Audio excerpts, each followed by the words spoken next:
Hey guys, welcome back to the channel. This is story about what if Danzo gives Naruto Sharingan part 1. Before I start, please do support for more amazing content and comments for part 2. Do consider to subscribe my channel and share my video to your friends and check out the description as well. Let's start the video. Hiruzen Sarutobi released the telescope technique and pulled the cover back over his crystal ball. He took a long breath and let a smile spread across his face. He decided he was proud of Naruto.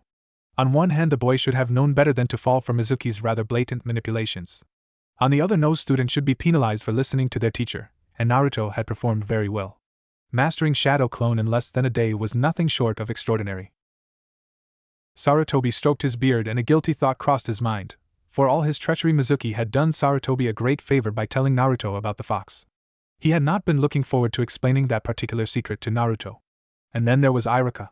Sarutobi made a mental note to do something nice on Irika's next paycheck. The man had recovered a priceless national treasure and aiding in capturing a traitor. Maybe an A-rank payment? Sarutobi's thoughts came to an abrupt halt when he noticed a presence waiting calmly outside his door. He called out, "Enter," and schooled his face into a contemplative mask as Shimura Danzo walked into his office. The bandaged man nodded his head briefly and said, "Hiruzen." "Shimura. The Forbidden Scroll has been recovered. I am afraid that we have no need for Root Hunter Nin after all." "And the fox?" Sarutobi kept the frown off his face, but couldn't help but make a point. Naruto was actually instrumental to stopping the traitor responsible. For his defeat of the traitor, a Chunin instructor, Naruto has been given a merit promotion to Genin on the authority of Chunin Irika Yumino. "Do you intend to approve the merit promotion?" Sarutobi couldn't keep the anger from his voice when he asked, "Do you have a reason I should not?" He made a mental vow: if Shimura said the fox, he was going to beat some sense into him. Consequences be damned. Is he actually ready? Sarutobi's thoughts came to an abrupt pause. He mastered the Shadow Clone in a single night. I am confident that his Jounin sensei will be able to correct any holes in his education. Danzo was quiet a moment. Sarutobi just stared at him across the dark office, wondering what the man was thinking. There was a rapid, almost excited tone in his voice when Danzo asked, "Which team do you intend to place Naruto on?" Sarutobi wondered what Danzo was playing at and replied, "He will be placed on Team 7 with Sasuke Uchiha and Sakura Haruno. Their Jounin sensei will be Kakashi Hatake." "So you're giving Kushina's kid to the Scarecrow?" "His heritage is a S-class secret." "No, his relation to the fourth is. Being Kushina's son is just a bit obvious. You called him Uzumaki after all." "It's almost like someone on the council ensured that loophole existed so they could complain." "I cannot confirm or deny such allegations." The room fell silent. Sarutobi calmly waited for Danzo to work through whatever train of thoughts seemed to be driving him to distraction. "I wish to reapply to the ninja ranks conditional on becoming the Jounin sensei of the newly founded Team 7. Sarutobi sputtered. Danzo had to force the grin off his face. Such a display of emotion was unbecoming of a ninja, no matter how much fun it was to screw with his rival. Sarutobi recovered and asked, "What about Root?" "It is at the stage where day-to-day operations can be handled effectively by my subordinates." "I see. May I ask your reasons?" "I have always wanted to defeat you. How could I pass up the opportunity to instruct someone who has accomplished my lifelong goal as a mere academy student?" Danzo really enjoyed watching Sarutobi overcome by a sudden bout of coughing. He made a mental note to do something nice for Naruto whether he could become his teacher or not. Sarutobi ignored the blush that was spreading across his face and asked, "May I ask your real reasons?" "Kakashi was chosen because of his ability to instruct the last Uchiha in the Sharingan, correct?"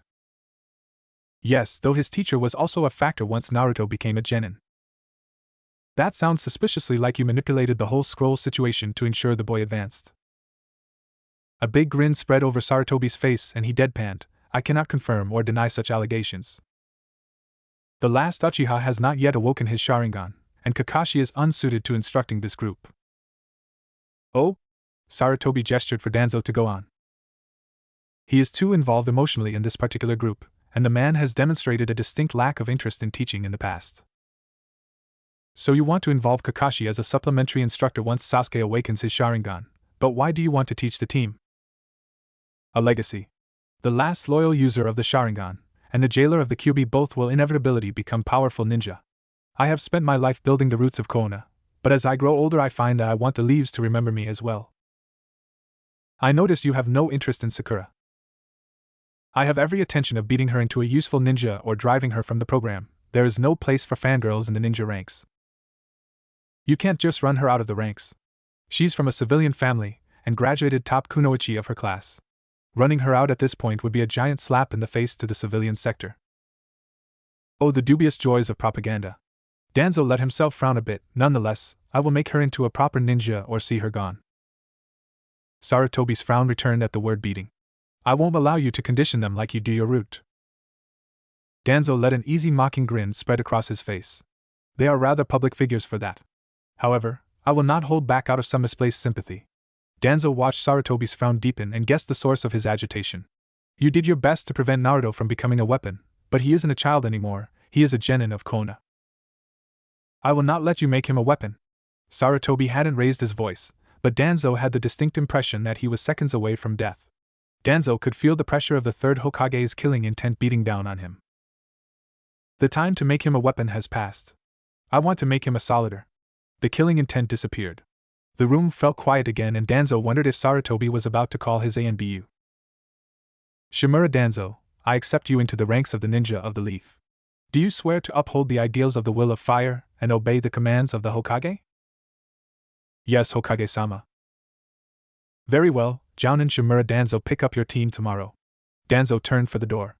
The Hokage waited for him to open it and said, Remember Shimura, I will be watching. Danzo allowed a smile to spread across his normally emotionless face, and walked from the office. Sarutobi waited for the door to his office to close and said, Anbu-san, I need you carry a message to Jounin Kakashi. I will be returning to the mansion, you may meet me there. Naruto's alarm went off at precisely 6:45, and was immediately struck on the snooze button. 10 minutes later the process repeated. Then again. Naruto finally got up an hour later and abruptly screamed, I'm late. An extremely quick and cold shower later and a cup of ramen later Naruto rushed out the door. A different teacher was at the front of the class when Naruto walked in. He blinked twice, then he yawned and rubbed his eyes. 15 minutes were not enough time to prepare. Then saw the seat next to Sakura was open. After a mental shout of lucky, he rushed over and sat down next to her. What are you doing here? Sakura asked with a frown. Before he could speak, that frown grew when she saw the metal plate with the Konoha leaf around his neck. You didn't graduate. Hey. Can't you see this forehead protector? Naruto proudly tapped the protector Iruka-sensei had given him. Sakura gave him a disbelieving look, but before she could protest, Iruka walked into the room. Alright, quiet down. We are going to be assigning you to your teams. The class didn't quiet down in the slightest. Iruka made a boar seal and invoked his terrifying giant head technique before shouting, Quiet down, you brats. The class went abruptly quiet. Iruka released the skill and his head returned to its normal size. Iruka addressed the class and gave the class of Academy graduates its last real lecture. Beginning today you are all real ninja, but you are still merely rookie genin. The hard part has just started. Now you will soon be assigned duties by the village. So today we will be creating the 3-man teams and each team will have a Jounin sensei. You will follow that sensei's instructions as you complete the assigned duties. Now for Team 1. Naruto tuned out everyone as he repeated, Sakura-chan, then anyone but Sakuk, in his head like a mantra against evil. Sakura Haruno. Naruto Uzumaki. Sasuke Uchiha, you are on Team 7. Iruka cut Naruto off before he could protest the team assignments. The last thing Naruto needed was to irritate his Jounin instructor on the first day. Your Jounin is Shimura Danzo-san. An old bandaged man in the back of the room raised his cane and said, Team 7 will meet me at Training Ground 7. Danzo abruptly body flickered away. All 3 members of Team 7 abruptly despaired. Their Jounin was an old man. Iruka kept reading off teams as they left the classroom. Naruto broke the silence as they walked together, so where's Training Ground 7 anyway? Naruto, you idiot, the training grounds are in order from the gate. Sasuke grunted and wondered where in the hell Sakura had learned that from. It certainly hadn't been in any of their academy lessons. He pushed the thought from his mind and went back to brooding over their Jounin sensei. There was no way he would get strong enough to kill his brother training under some has-been. He would have to request a reassignment as soon as possible. That way he could leave the idiots behind also. Training Ground 7 was a big clearing surrounded on 3 sides by the woods that backed up to a small pond. Team 7 sat down near the small tree in the middle of the clearing and waited. Sakura tried to get Sasuke to sit next to her, but was dismissed with a grunt that finally set Naruto off. He pointed and shouted at Sasuke. Why does an outstanding ninja like me have to be on the same team as a bum like you? What did you say to Sasuke Yun? Naruto winced and closed his eyes as Sakura swung a fist at him. There was a loud thump and Sakura was flying across the grass. Naruto opened his eyes to see Sakura sprawled across the grass wheezing for air. Naruto was beside her in a second. "Are you okay, Sakura-chan?" A deep and disgusted voice broke his attention. Their jounin instructor had arrived. "Worthless. I send 3 gen into unfamiliar territory, and they don't even bother to observe their surroundings. Moreover, they bicker among themselves. You blonde brat. You're on this team because Sasuke's grades were first among all 27 graduates, and you were dead last. Be grateful we found a team for you." He turned his eyes of the wheezing form of Sakura. "Pinky striking a teammate outside of a spar is absolutely forbidden. The next time any of you violate this rule, I will see you stripped from the ninja program entirely. Am I understood?" Naruto gave an unenthusiastic yes while Sasuke grunted and Sakura tried to get enough breath to respond. "Yes, what?" Danzo decided that he would treasure the look on the 3 genins' faces for the rest of his days. He wondered if this was why Sarutobi loved teaching. He just forced his face to look more and more enraged as Naruto tried to figure out what he was saying and the Uchiha brat argued with his pride. Finally, Sakura recovered her breath enough to firmly say, "Yes, sensei." Naruto immediately copied her while Sasuke grunted again. Danzo narrowed his eyes at the boy and mentally debated the consequences of beating the treasured last Uchiha within an inch of death. The boy finally gave in and muttered, "Yes, sensei." Danzo made a mental note to work on the boy's respect for authority before he instructed, "I will train you each personally one day at the start of the week. You will practice what I have assigned on your own while your teammates are in individual training. On Thursdays we will conduct team training. Fridays will be used to complete missions. Saturdays will be reserved for additional instruction of my choice. Sundays will be a free day. Am I clear?" The 3 answered quicker this time, "Yes, sensei." Danzo muttered, "Maybe you can learn," just loud enough for the 3 of them to hear. Then continued his speech. "As of today there is a ban on inter-squad relationships and flirting in general during duty hours. I don't care what you do during your off day, but when you are under my command you have better things to do than asking for dates or trying to seduce someone." Naruto and Sakura gave him a pair of horrified looks which he ignored with great ease. He stared at them another moment then relented. "Naruto, I will train you today. Sakura, you will not perform strenuous activities that will further aggravate your no doubt bruised chest today." Danzo took a few steps then noticed Naruto wasn't following. He kept the exasperation from his face and yelled, "Come on, brat." Naruto cringed and jumped after Danzo. Danzo came to a stop in a small clearing nearby, and said, "We will begin by evaluating your skills." Danzo sat his cane down and fell into a stance. He reached his single arm towards Naruto and instructed, "First a spar, taijutsu only." Naruto immediately charged the old man, screaming at the top of his lungs. He then found himself abruptly flipping through the air, until his face dug a small trench in the earth. Danzo's deep voice boomed behind him, "Ninjas do not scream when they attack." Again. Naruto growled and charged Danzo again. Danzo blocked Naruto's wild blows easily as Naruto tried to pummel him. When Naruto tried to catch him off guard with a sudden and terribly unbalanced high kick, Danzo decided he had seen enough. He caught the boy's leg and suddenly reversed Naruto's momentum, sending him to dig another trench near the first.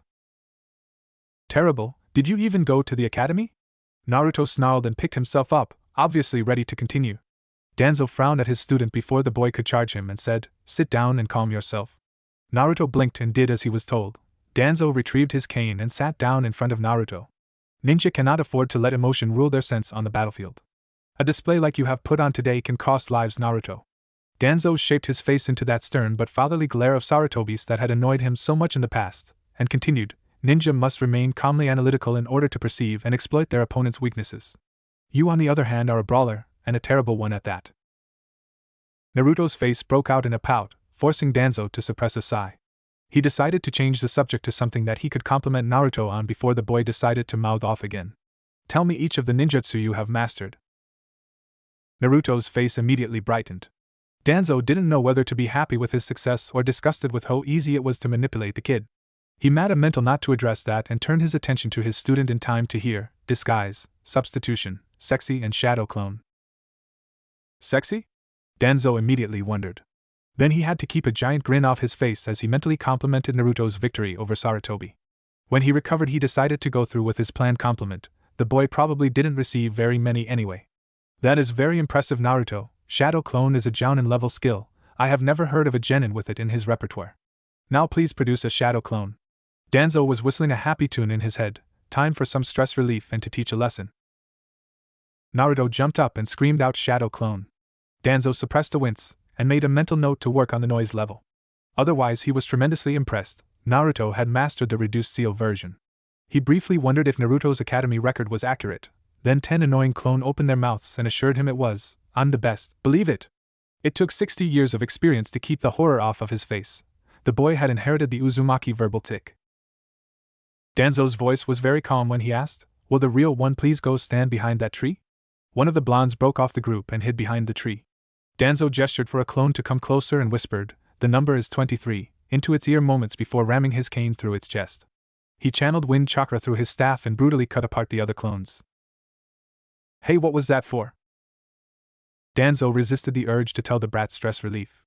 Instead he queried, "What is the number?" 23. A look of confusion spread across Naruto's face. "Hey, how do I know that, Danzo-sensei?" Shadow clone is a forbidden technique for several reasons. First, it splits a user's chakra amongst the clones created, which almost guarantees chakra exhaustion for anyone short of Jounin. Even then, most Jounin couldn't throw around the number of clones you seem to employ, which brings us to the second reason shadow clone is forbidden. You gain all the memories of a clone when it's destroyed. Isn't that a good thing? To some extent, yes. But absorbing too many memories at the same time can easily cause brain damage if it doesn't kill you outright. For this reason, during training you will create no more than 10 shadow clones a day, and will release them sequentially. Naruto's face scrunched up. Sequentially? Danzo resisted the urge to roll his eyes, one by one. Danzo paused a moment, then decided he might as well finish the explanation. Maybe it would wise the boy up to politics. Those are the two official reasons shadow clone is forbidden. However, both of those drawbacks could be easily handled by a Jounin or an exceptional Chunin. The real reason shadow clone is forbidden is pride and politics. Huh. The shadow clone is one of the very few clone techniques that can fool a Byakugan or a Sharingan. The Hyuga and the Uchiha made the addition of the shadow clone jutsu to the Forbidden Scroll one of their conditions for joining the village. The Shodai thought that this was a fair trade, especially since most of the experienced Senju could perform the technique and could pass it on to their descendants as a family technique. Unfortunately, the Senju have, with a sole exception, died out, and the shadow clone has become a largely lost technique. Danzo idly wondered how much it would piss off Sarutobi if he told the kid that several of the Senju had married into the Uzumaki. The total confusion spreading across Naruto's face made him dismiss the idea. Why would they care if someone from Konoha could fool them? We're all on the same side. Danzo was truly and deeply impressed by the level of naivety that statement betrayed. Fortunately, he knew exactly how to explain the situation. Naruto, you and Sasuke are on the same team, right? Naruto looked down and gave a barely audible, "I guess." Do you want to let Sasuke show you up all the time because you're on the same side? No way. Danzo winced at the blonde's noise level. Then Naruto realized what he had been getting at with a soft, "Oh." Danzo grabbed his cane and slowly stood up. He waited for Naruto to stand, then instructed, "You are dismissed for lunch. Return within an hour for the afternoon session. Am I understood?" "Yes, sensei." Naruto cheered and then vanished into the woods. Danzo allowed himself a small smirk. Naruto would be the first one to put the appropriate amount of enthusiasm into a confirmation. He walked back into the main clearing to see Sakura lying beneath the single shade tree watching with stars in her eyes as Sasuke shot fireballs into the woods. It took 60 years of self-control not to beat the idiots within an inch of their lives. He had told the girl light training not sit on your dead ass and stare at your crush, and he certainly hadn't told either of them burn the woods down. It took Danzo several seconds to recover enough to dismiss them for lunch. When they were gone, he walked over and examined the scorched trees that had stood since the second had trained his teams here. They would live, a testament to the thick bark their age had given them. He found his great relief that his bento was only slightly scorched in its hiding place among the trees. He resolved to make the Uchiha's first day of personal training hell and sat down against the smoking wood to enjoy his lunch. He popped an octopus ball in his mouth and spent a moment savoring the flavor before he turned his attention to his problem of the day, Naruto. He mused, the boy is basically an academy student. His taijutsu is terrible, and he only has a single ninjutsu of note. The only really extraordinary thing about him is his lineage and his absurd chakra capacity. He enjoyed another octopus ball, then added, and the noise level. A few pickled radishes later, Danzo decided he would continue with his original plan and test the boy's weapon skills, stealth, trap detection and trap construction in the afternoon session. He would have to find another opportunity to evaluate Naruto's espionage skills. Danzo quickly finished off his lunch and disposed of the bento. He needed to set up a couple traps before the brat showed back up. DTTT. Naruto was on his 14th bowl of miso ramen to the horror of Ichiraku's other patrons when he bothered to check the time. He spent the next minute wondering if he could finish another bowl before he left, but eventually decided against it. He produced his frog wallet and paid the bill before rushing off towards Training Ground 7 while screaming, "Thanks, Sayam-chan," at the top of his lungs. To his great amazement, he was the first one back to the training ground. He started to sit beneath the shade tree so he could finish digesting his meal of delicious ramen. Then he remembered Danzo-sensei screaming at them that morning about not checking their surroundings. Naruto decided to look around. Maybe if he found something, Danzo-sensei would teach him a cool technique that he could use to impress Sakura-chan. Naruto found Danzo-sensei sitting in the middle of the clearing they had practiced in during the morning. He had jabbed his cane into the ground and was leaning against it. His unbandaged eye was closed. Naruto wondered if his sensei was asleep, and decided to take advantage of this golden opportunity to get a little revenge for Sakura-chan and that unfair rule about asking for dates. He quietly walked into the clearing only to feel his foot catch on something. There was a faint clicking noise, and Naruto's eyes widened just in time for the ground to start exploding.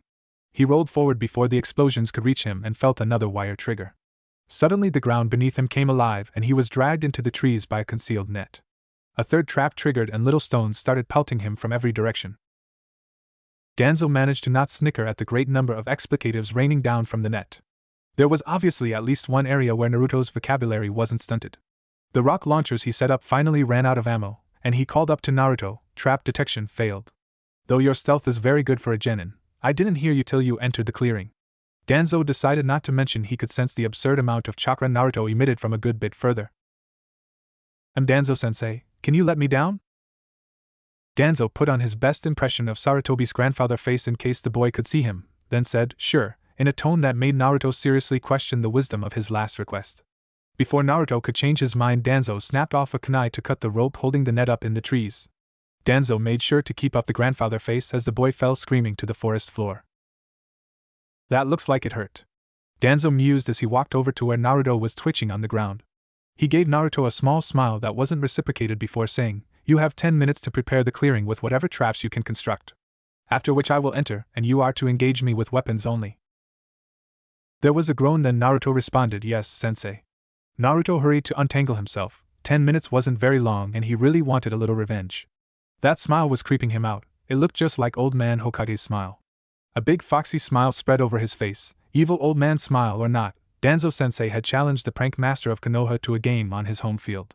He had 20 feet of ninja wire, 10 kunai, 10 shuriken, a smoke grenade and some paint. Time to get to work.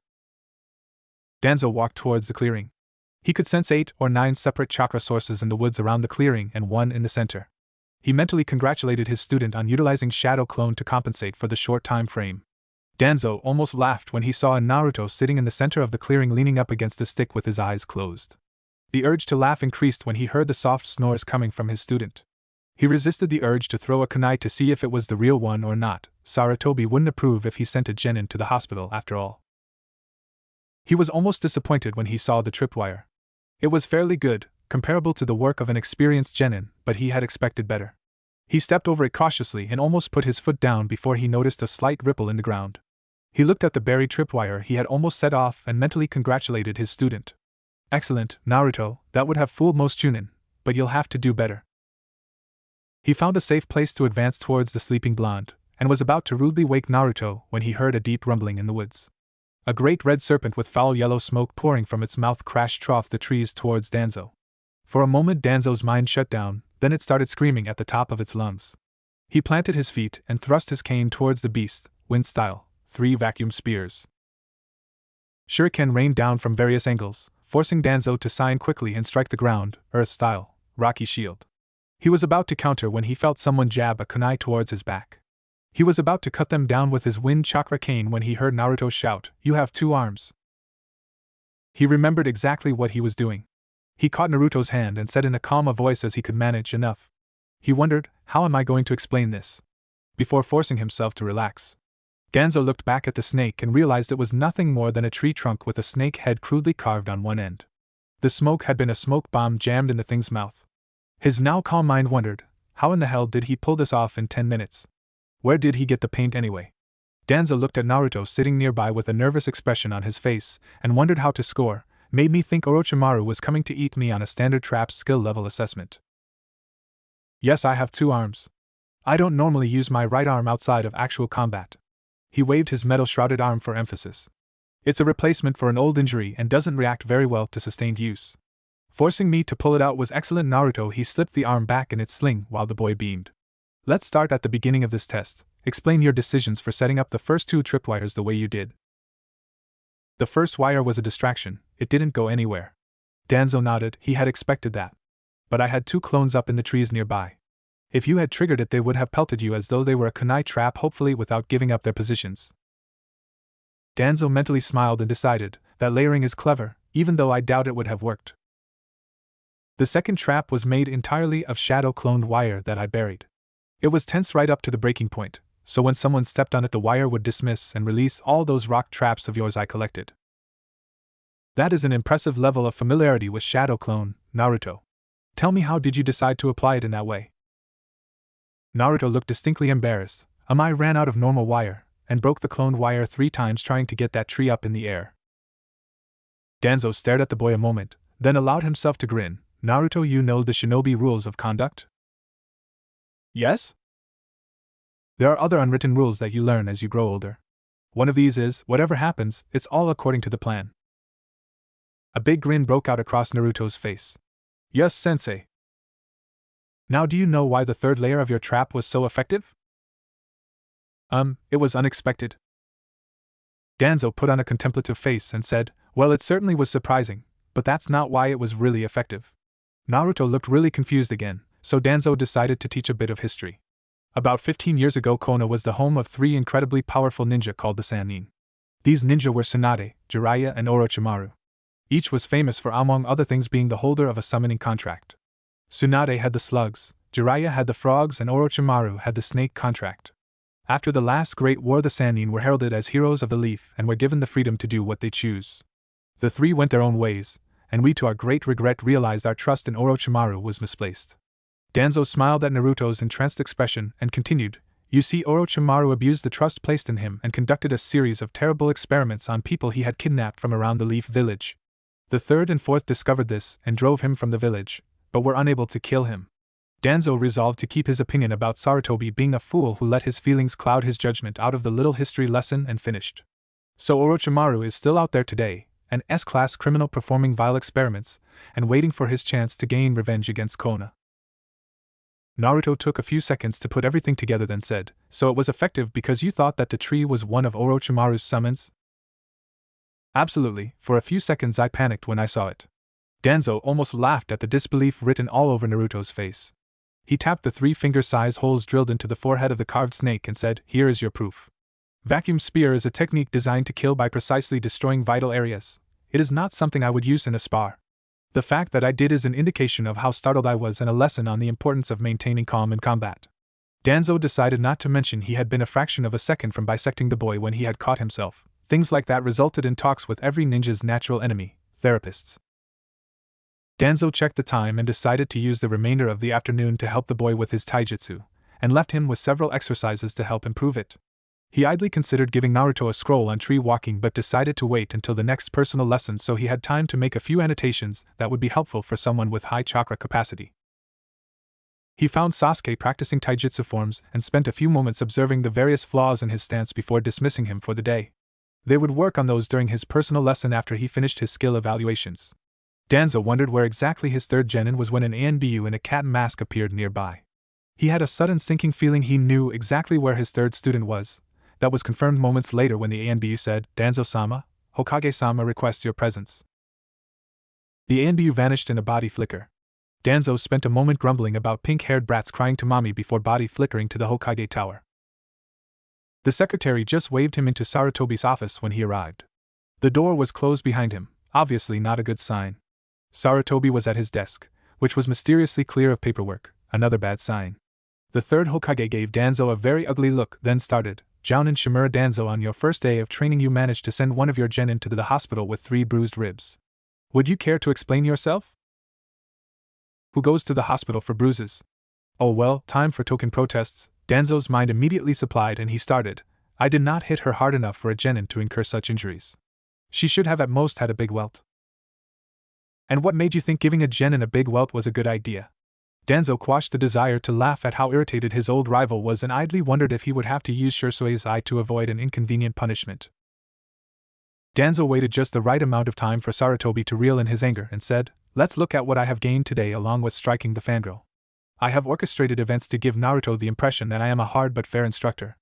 I have given Sakura a dose of reality, and laid down some ground rules she will now follow out of fear, and when I hit his fangirl I impressed the Uchiha just enough that he would not complain and tried to get a new instructor. So these reports I have received about you striking a student then teaching another while ignoring the other two students has no merit. No, it is substantially accurate." Danzo kept from grinning at how irritated Sarutobi looked. The Hokage reined in his temper again and said, "Do explain." "I laid down a few rules today, then trained Naruto. I will train Sakura tomorrow provided she shows up, then I will train Sasuke on Wednesday. Group training is on Thursday and missions are Friday. Saturday will be used at my discretion and Sunday is free. That was among the rules I laid down. I take it that didn't make the report?" Sarutobi looked more irritated than ever when he deadpanned, "No, it was not." Sarutobi obviously came to a decision. He asked, "How was training Naruto?"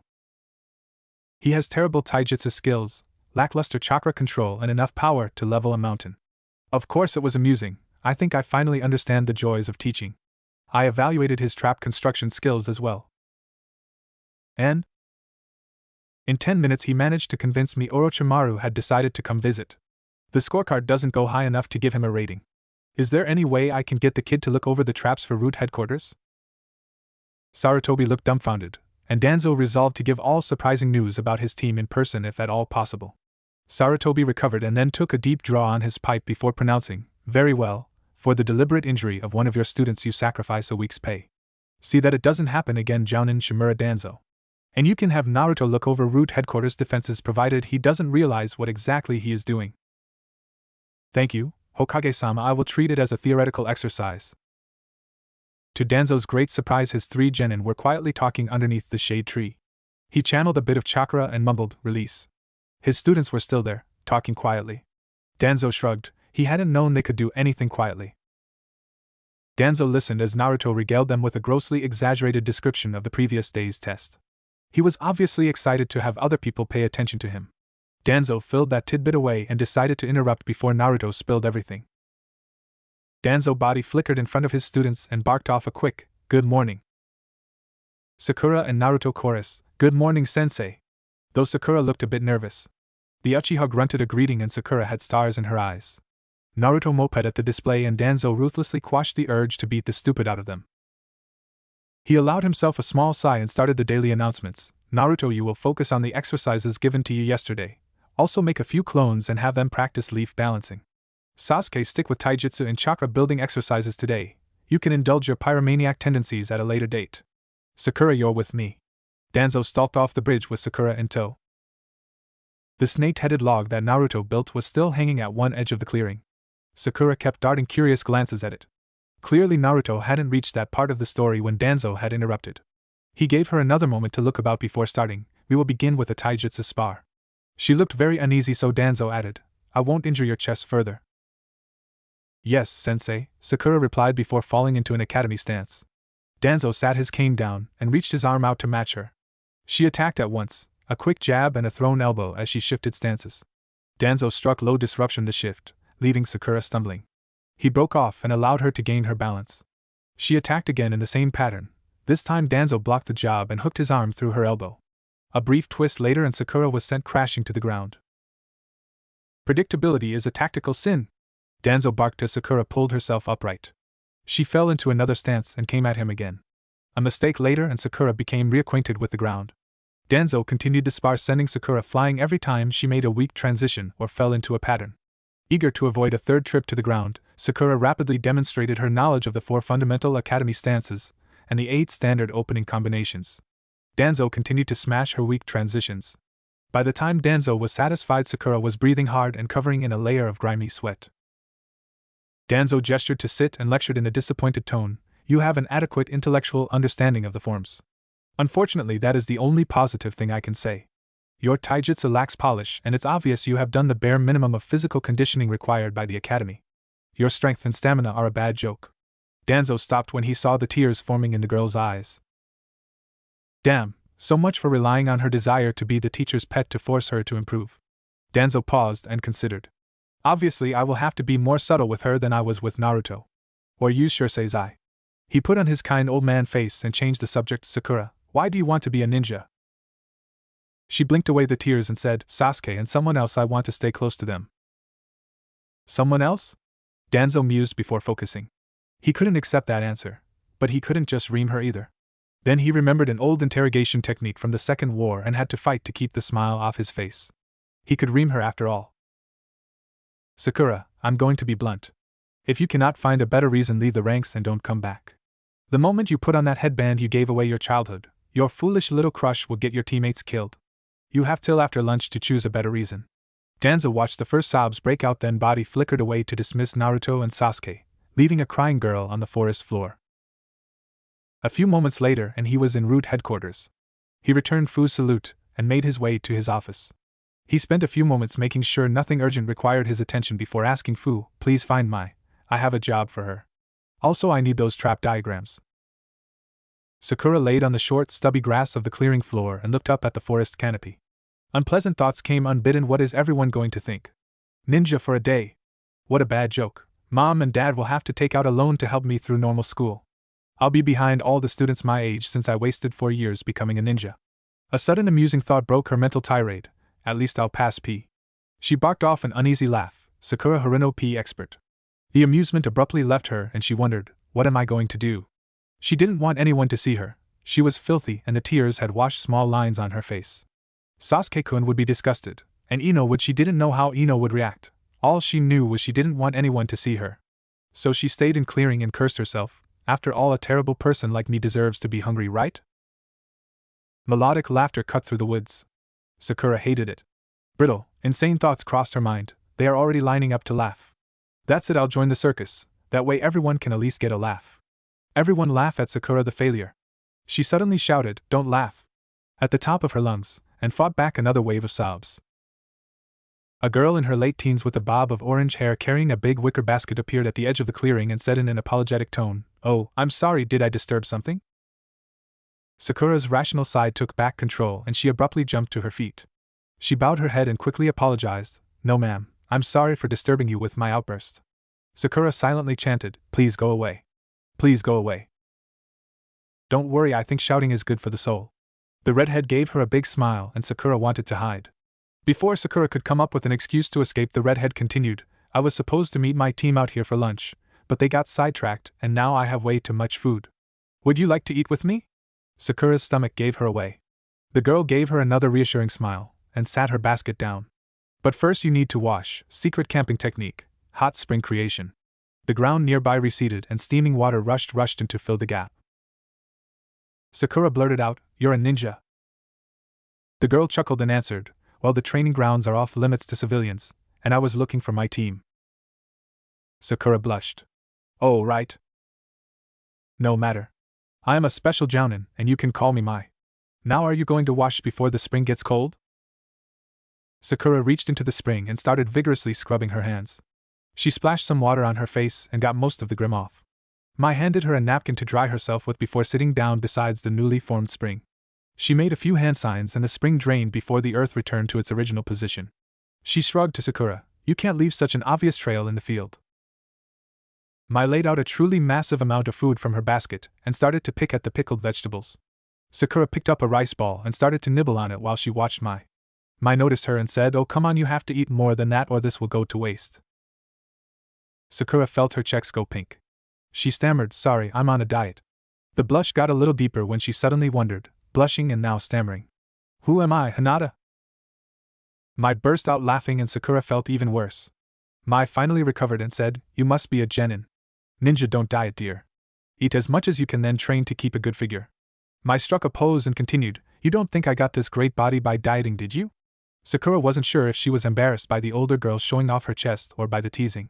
She solved the problem by grabbing more food before Mai tried to convince her. The two of them made great progress, but there was no way they could finish the spread laid out before them.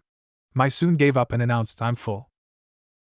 Sakura threw in the towel when she saw Mai quit and said, thank you for the meal, Mai-san. So how do you like being a ninja? Sakura looked down and mumbled, then she looked back up like she was struck by inspiration and asked, "Hey Mai-san, why did you become a ninja?" Mai took a breath. "Well, that is a bit of a personal question." "Sorry." "No, it's okay. But remember, some people won't want to talk about their reasons." Mai looked up at the trees a moment, then started. "At the orphanage I was always a bit of an outcast because of this hair." Mai started absently fiddling with her bangs and continued. "Every week the orphanage would have a visit day, where potential parents would come talk to us. On one visit day, 2 of the older boys locked me in a broom closet before running to greet the adults like everyone else." Mai chuckled. "I remember being so mad. That day I found a part of me that I didn't know existed before. I did something and the closet went up in flames. When I was sure I was going to die, an old man that was visiting saved me from the fire. He offered to adopt me soon after." "He sounds like a kind person." Mai shook her head. "He wasn't always kind, and his training was brutal. But he had this dream that shone through the cracks of his mean exterior. His dearest wish was to protect this village, and he would do everything to achieve it. That man is the only parent I will ever know, and he has given me everything I have today. My deepest desire and dream is to repay even a fraction of that debt. That's why I will pay with my everything to fulfill his dream.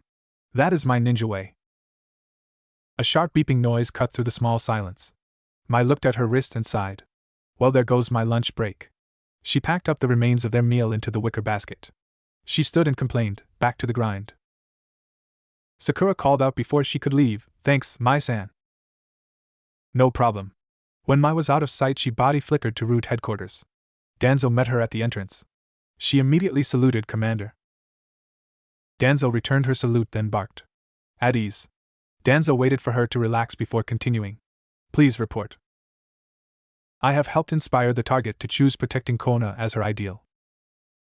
"Good. I would like you to periodically meet with her to provide reinforcement. Also, your squad would like to know where their delicious home-cooked meal went. That is all." Mai's face didn't betray anything when she acknowledged, "Yes, Captain."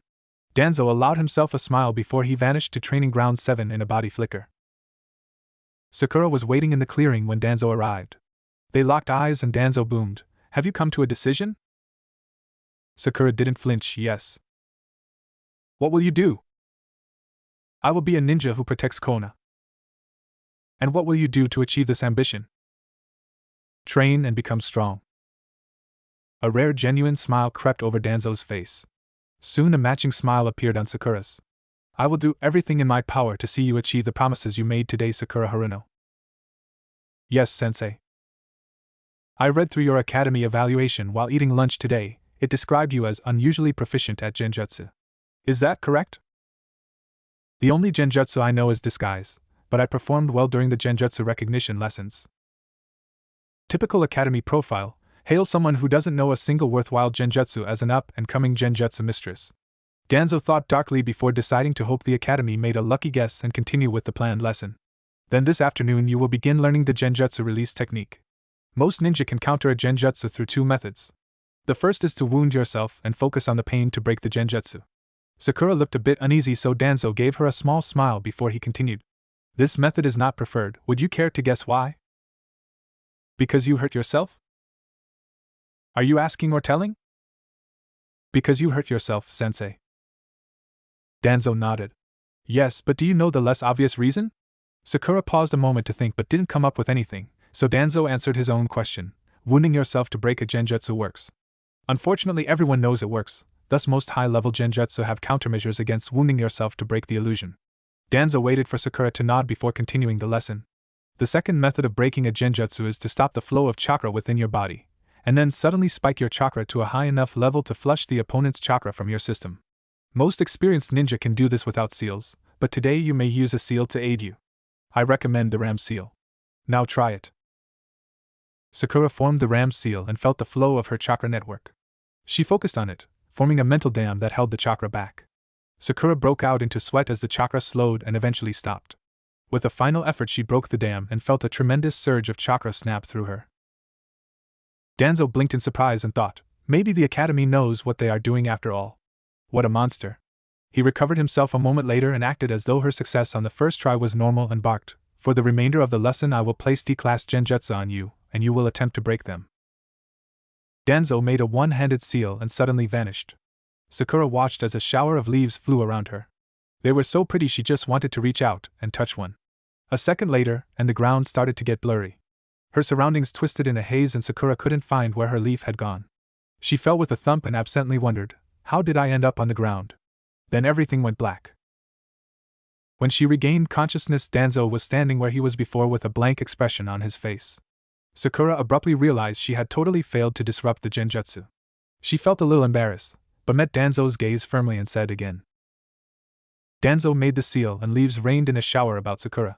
She felt the strong urge to reach out and touch them, they were so pretty. She wanted to touch them, but dimly remembered she shouldn't. She wondered why someone would care if she touched the leaves, but didn't want to be in trouble for touching them. Sakura wiped the sweat off her face and wondered why she felt so funny. Her last conscious thought was, why does the ground look so funny? Sakura's first emotion upon regaining consciousness was a deep and abiding hatred for Danzo and genjutsu in general. A few moments later she managed to rein the hatred back in and asked, again. Sakura looked at the pretty leaves. She wondered why she was so angry when there were so many pretty leaves around. Maybe because she couldn't play in the pretty leaves? A sudden thought struck Sakura like a thunderbolt, genjutsu. She formed the ram's seal and totally suppressed the chakra within her. When her own chakra stood still she could feel some strange dark blue chakra inside her, whispering, play with the leaves and grow sleepy. They are so pretty. Look at how they dance in the wind. You want to play with the leaves. After playing with the leaves you're so tired. You want to sleep. It's okay to sleep. Sakura spiked her chakra as high as she could and screamed, release. Danzo was standing in front where he had started. A small smile spread across his face. Congratulations. He gestured for her to rise. Ugh, why am I so tired? Sakura moaned as she stood upright. Danzo's small smile grew a bit wider but he didn't say anything. Sakura looked at him and asked, so what now, sensei? Danzo gestured at 2 scrolls on the ground near her and he said, the first of those scrolls details an exercise regimen I would like you to begin on the days I am not training you. The second contains additional information and tips on the genjutsu release technique. Sakura looked at the 2 scrolls and asked, so I'm released for the day? Danzo's grin split his cheeks and Sakura could see a big row of pointy teeth within when he said, well, there is one more thing. I'm not Danzo. Danzo's face split apart, and a shark jumped from his body at Sakura. She closed her eyes and formed the ram seal. She shouted release, a moment before the shark would rip her apart. When she opened them again it was night. She was in the clearing and to her great relief neither Danzo nor the shark could be seen. The moonlight coming through the branches of the trees was enough for her to make out the scrolls were still on the ground in front of her. She wondered just how Danzo pulled that off and tucked the scrolls in her pouch before heading home. It was very late when Sakura reached her house. Her mom was waiting in the living room with small frown and a clenched jaw. When she saw Sakura she stood immediately and exclaimed, Sakura, I was so worried when you didn't come home. Where have you been this whole time? That instructor didn't hit you again, did he? Sakura tried to think of a way to explain but came up with nothing, so she just smiled and answered, no mom, I had a good day. Sasuke met the rest of Team 7 beneath the big shade tree where they gathered every morning. To Sasuke's great surprise, Naruto was already out in the field working through his taijutsu forms and Sakura was asleep beneath the tree. He wondered to which god he should give thanks to. He wouldn't have to enjoy the stupid girl's affections or the idiot's poorly thought-out attempts to get her affection. He sat underneath the tree and stoically waited for Danzo to finally retrieve him for his day of private training. Maybe he would finally learn something useful. Danzo entered the clearing with a body flicker moments after Sasuke sat down. Naruto stopped his practice and shouted, "Good morning, sensei," before walking over to the tree. Sasuke wondered why he was so excited a moment before dismissing the question. The idiot was always excited. Sakura was still asleep when Danzo started poking her with his cane. She sleepily mumbled, "Oh Sasuke-kun, don't be so rough." A moment later she realized what she had said and turned beet red before jumping up. Danzo gave her a small smile and said, "It looks like someone was up late last night." Sasuke wondered what was going on when he heard Sakura mumble, "And whose fault is that?" Before responding, "Yes, sensei." She looked over at him and said, "Good morning, Sasuke-kun," as though nothing had happened a moment later. Danzo theatrically cleared his throat and began the morning instructions. "Naruto, I have a couple scrolls describing hypothetical situations. Today I would like you to write out responses to them." Danzo looked at Naruto's frown and added, "They are all about trapping a location." Sasuke wondered what was going on with the idiot but dismissed it when Danzo continued. "Sakura, I want you to read through the scrolls I gave you yesterday, then to focus on the exercises described in them. Sasuke, you are training with me today." Sasuke grunted in confirmation before following Danzo into the woods. A moment later they were in a big clearing. On one side was a big log painted and carved to look like a snake. Sasuke pondered asking about it before Danzo addressed him. We will begin with the taijutsu spar so I can determine how accurate the academy results are. Sasuke nodded. He had been expecting this since the idiot had rambled on about his private lesson. He would have to impress Danzo, so the man would teach him something worthwhile. He fell into the first form of the Uchiha style, while Danzo snaked out his arm towards him. Sasuke slammed his leg towards Danzo in a surprise kick as soon as the man was settled. As soon as the man was occupied, he planted a hand and snapped off the other leg in a high kick. Danzo took a step back to avoid the blow, and Sasuke was able to regain his footing. This time Sasuke opened with a sharp left jab before stepping inside the old man's guard. He switched flawlessly to the second Uchiha stance and attempted to use his close range to disrupt the man's footing with a linked kick combination. The old man attempted to step back again, and Sasuke assaulted him with a 4-step combination the moment he began to move. The first jab was blocked, but that left his elbow unguarded. Sasuke felt a smile cross his face as he swiped his elbow across, then he was abruptly flying. A moment later Sasuke's face was digging a small ditch through the dirt. He spit out a lump of dirt that had gotten into his mouth and looked up angrily at Danzo's emotionless face. Danzo waited for him to sit upright before saying, "Very good, unlike the other two you actually have some ability at taijutsu." Sasuke snorted and thought, "Of course I'm better than the idiot and the useless fangirl." Danzo looked at him a moment then said, "That is enough, sit." He waited for Sasuke to sit before asking, "How do you plan to kill Itachi?" Sasuke floundered. He hadn't expected someone to bluntly ask him. He finally blurted out, "I plan to get my Sharingan."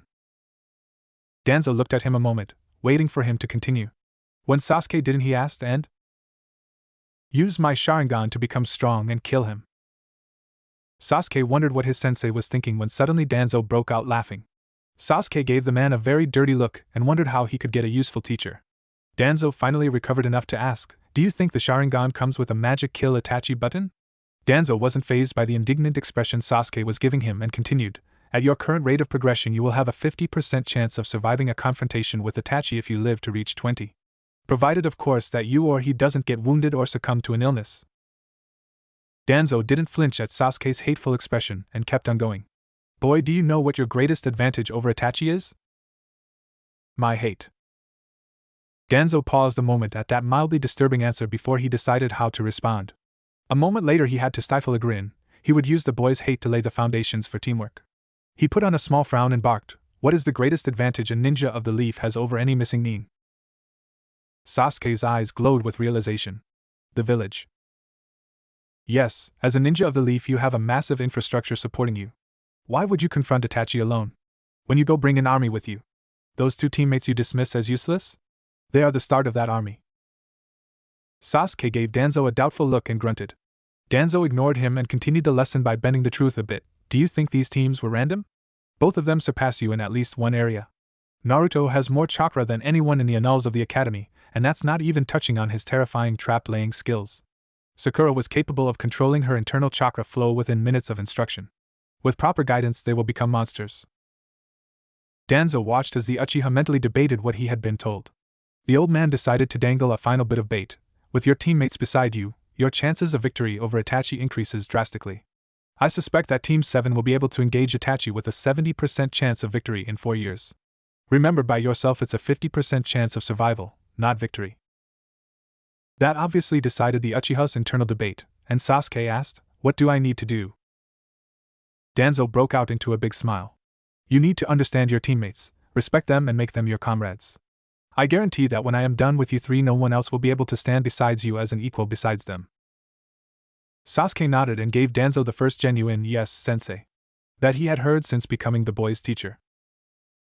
Danzo kept his face expressionless despite his successful manipulation and said, "Of course this doesn't mean you get to slack off during personal training." Danzo watched Sasuke nod and let a cruel smile form. It was time to avenge his bento. In a very kindly voice he said, "After lunch we will have an anything-goes mock battle, so prepare for hell." Danzo's body flickered away before he could see the small shiver run down Sasuke's spine. Sasuke ate a quick utilitarian lunch before heading back to the practice field. He needed to prepare as much as possible in order to face a jounin in open combat. He spent nearly his entire ninja kit laying traps and then sat in the center of the clearing watching as his watch ticked down the rest of the hour lunch break. Sasuke rose and prepared to defend himself at 5 seconds. At 2 seconds he looked nervously about, and asked himself, "Where is Danzo-sensei?" At 1 second, the field exploded as 200 berry paper bombs detonated simultaneously. Sasuke was thrown a dozen feet in the air as he dodged the larger chunks of debris. Danzo emerged from the ruined clearing in time to watch Sasuke hit the ground hard. He idly hoped Sarutobi wasn't watching. He had missed Mai's home-cooked dinner because of that last lecture. Sasuke regained his footing and Danzo barked out, "Ninja Rule 31, your assumption of safety is always wrong." Sasuke gave him a dirty look and sent a few kunai towards Danzo before charging. Danzo took great joy in abusing earth techniques to dodge the boy's attacks before appearing behind Sasuke and rapping him on the head with his cane. After the fourth or fifth repetition, the boy got tired of being used to knock the dust off Danzo's cane and started holding the range open while throwing fireballs at him. Danzo returned fire with balls of mud that went right through Sasuke's fireballs. Danzo sighed when his watch went off. His happy time would have to end. He looked at a thoroughly filthy Sasuke, and he decided to go out with a bang and shouted, "Kohonhag, your secret taijutsu technique, 1,000 years of death." He watched Sasuke fly and idly thought, "I wonder if the stick came loose," before he stifled a laugh. The boy might even beat Sarutobi for distance. When he saw Sasuke land, he mumbled one of the fundamental truths of Konoha Ninja: all of the second Hokage's techniques are useful, no exceptions. Before walking over, Sasuke rolled over and gave Danzo the look he had been practicing for his confrontation with Itachi, but sadly Danzo wasn't fazed. Danzo dropped a pair of scrolls on Sasuke's prone form and said, "Inside the first scroll is the tree walking exercise. I expect you to master it and teach it to your teammates before they have their private lessons next week. The second scroll is a D-rank technique, fire style, smokescreen. Learn it before your next private lesson." Sasuke managed to moan, "Yes, sensei," before Danzo's body flickered away. Sasuke was worried. He had tried the tree walking exercise the night before. It had not gone as expected. How was he going to teach his teammates if even he couldn't do it? When Sasuke reached Training Ground 7, Sakura and Naruto were already training. He spent a moment wondering. Since when has Sakura started training seriously? Probably another attempt to seduce me. He shivered and sat down. Sakura saw him and blurted out, "Morning, Sasuke-kun." Naruto gave him a far less enthusiastic morning. Sasuke sighed and hopped up, intent on explaining the tree walking exercise when he saw Danzo's body flicker into the clearing out of the corner of his eye. Naruto and Sakura stopped their exercises and fell into line beside Sasuke. Danzo looked at his genin and smiled like a shark, "Good morning." Sakura started shivering, confusing her teammates, but they responded, "Good morning, Danzo-sensei," in chorus. "Naruto, before we start, can you make a few shadow clones?" The clearing abruptly filled with a dozen grinning blondes. Danzo nodded and produced a bundle of rope from his bag. "Sakura, come here." Team 7 and the clones gave Danzo a variety of horrified expressions. Sakura didn't move until Danzo barked, "Oh come on, I won't bite." Sakura mumbled, "What about turn into a shark?" Just loud enough for Sasuke to wonder what was going on before she moved to stand immediately in front of Danzo. Danzo split the rope into 2 equal lengths, then tossed them to Sakura. "Tie 1 rope to each ankle." As soon as Sakura started, he asked, "Will the real Naruto come over here?" "Give Sakura about 5 feet of space, then tie it to your ankles.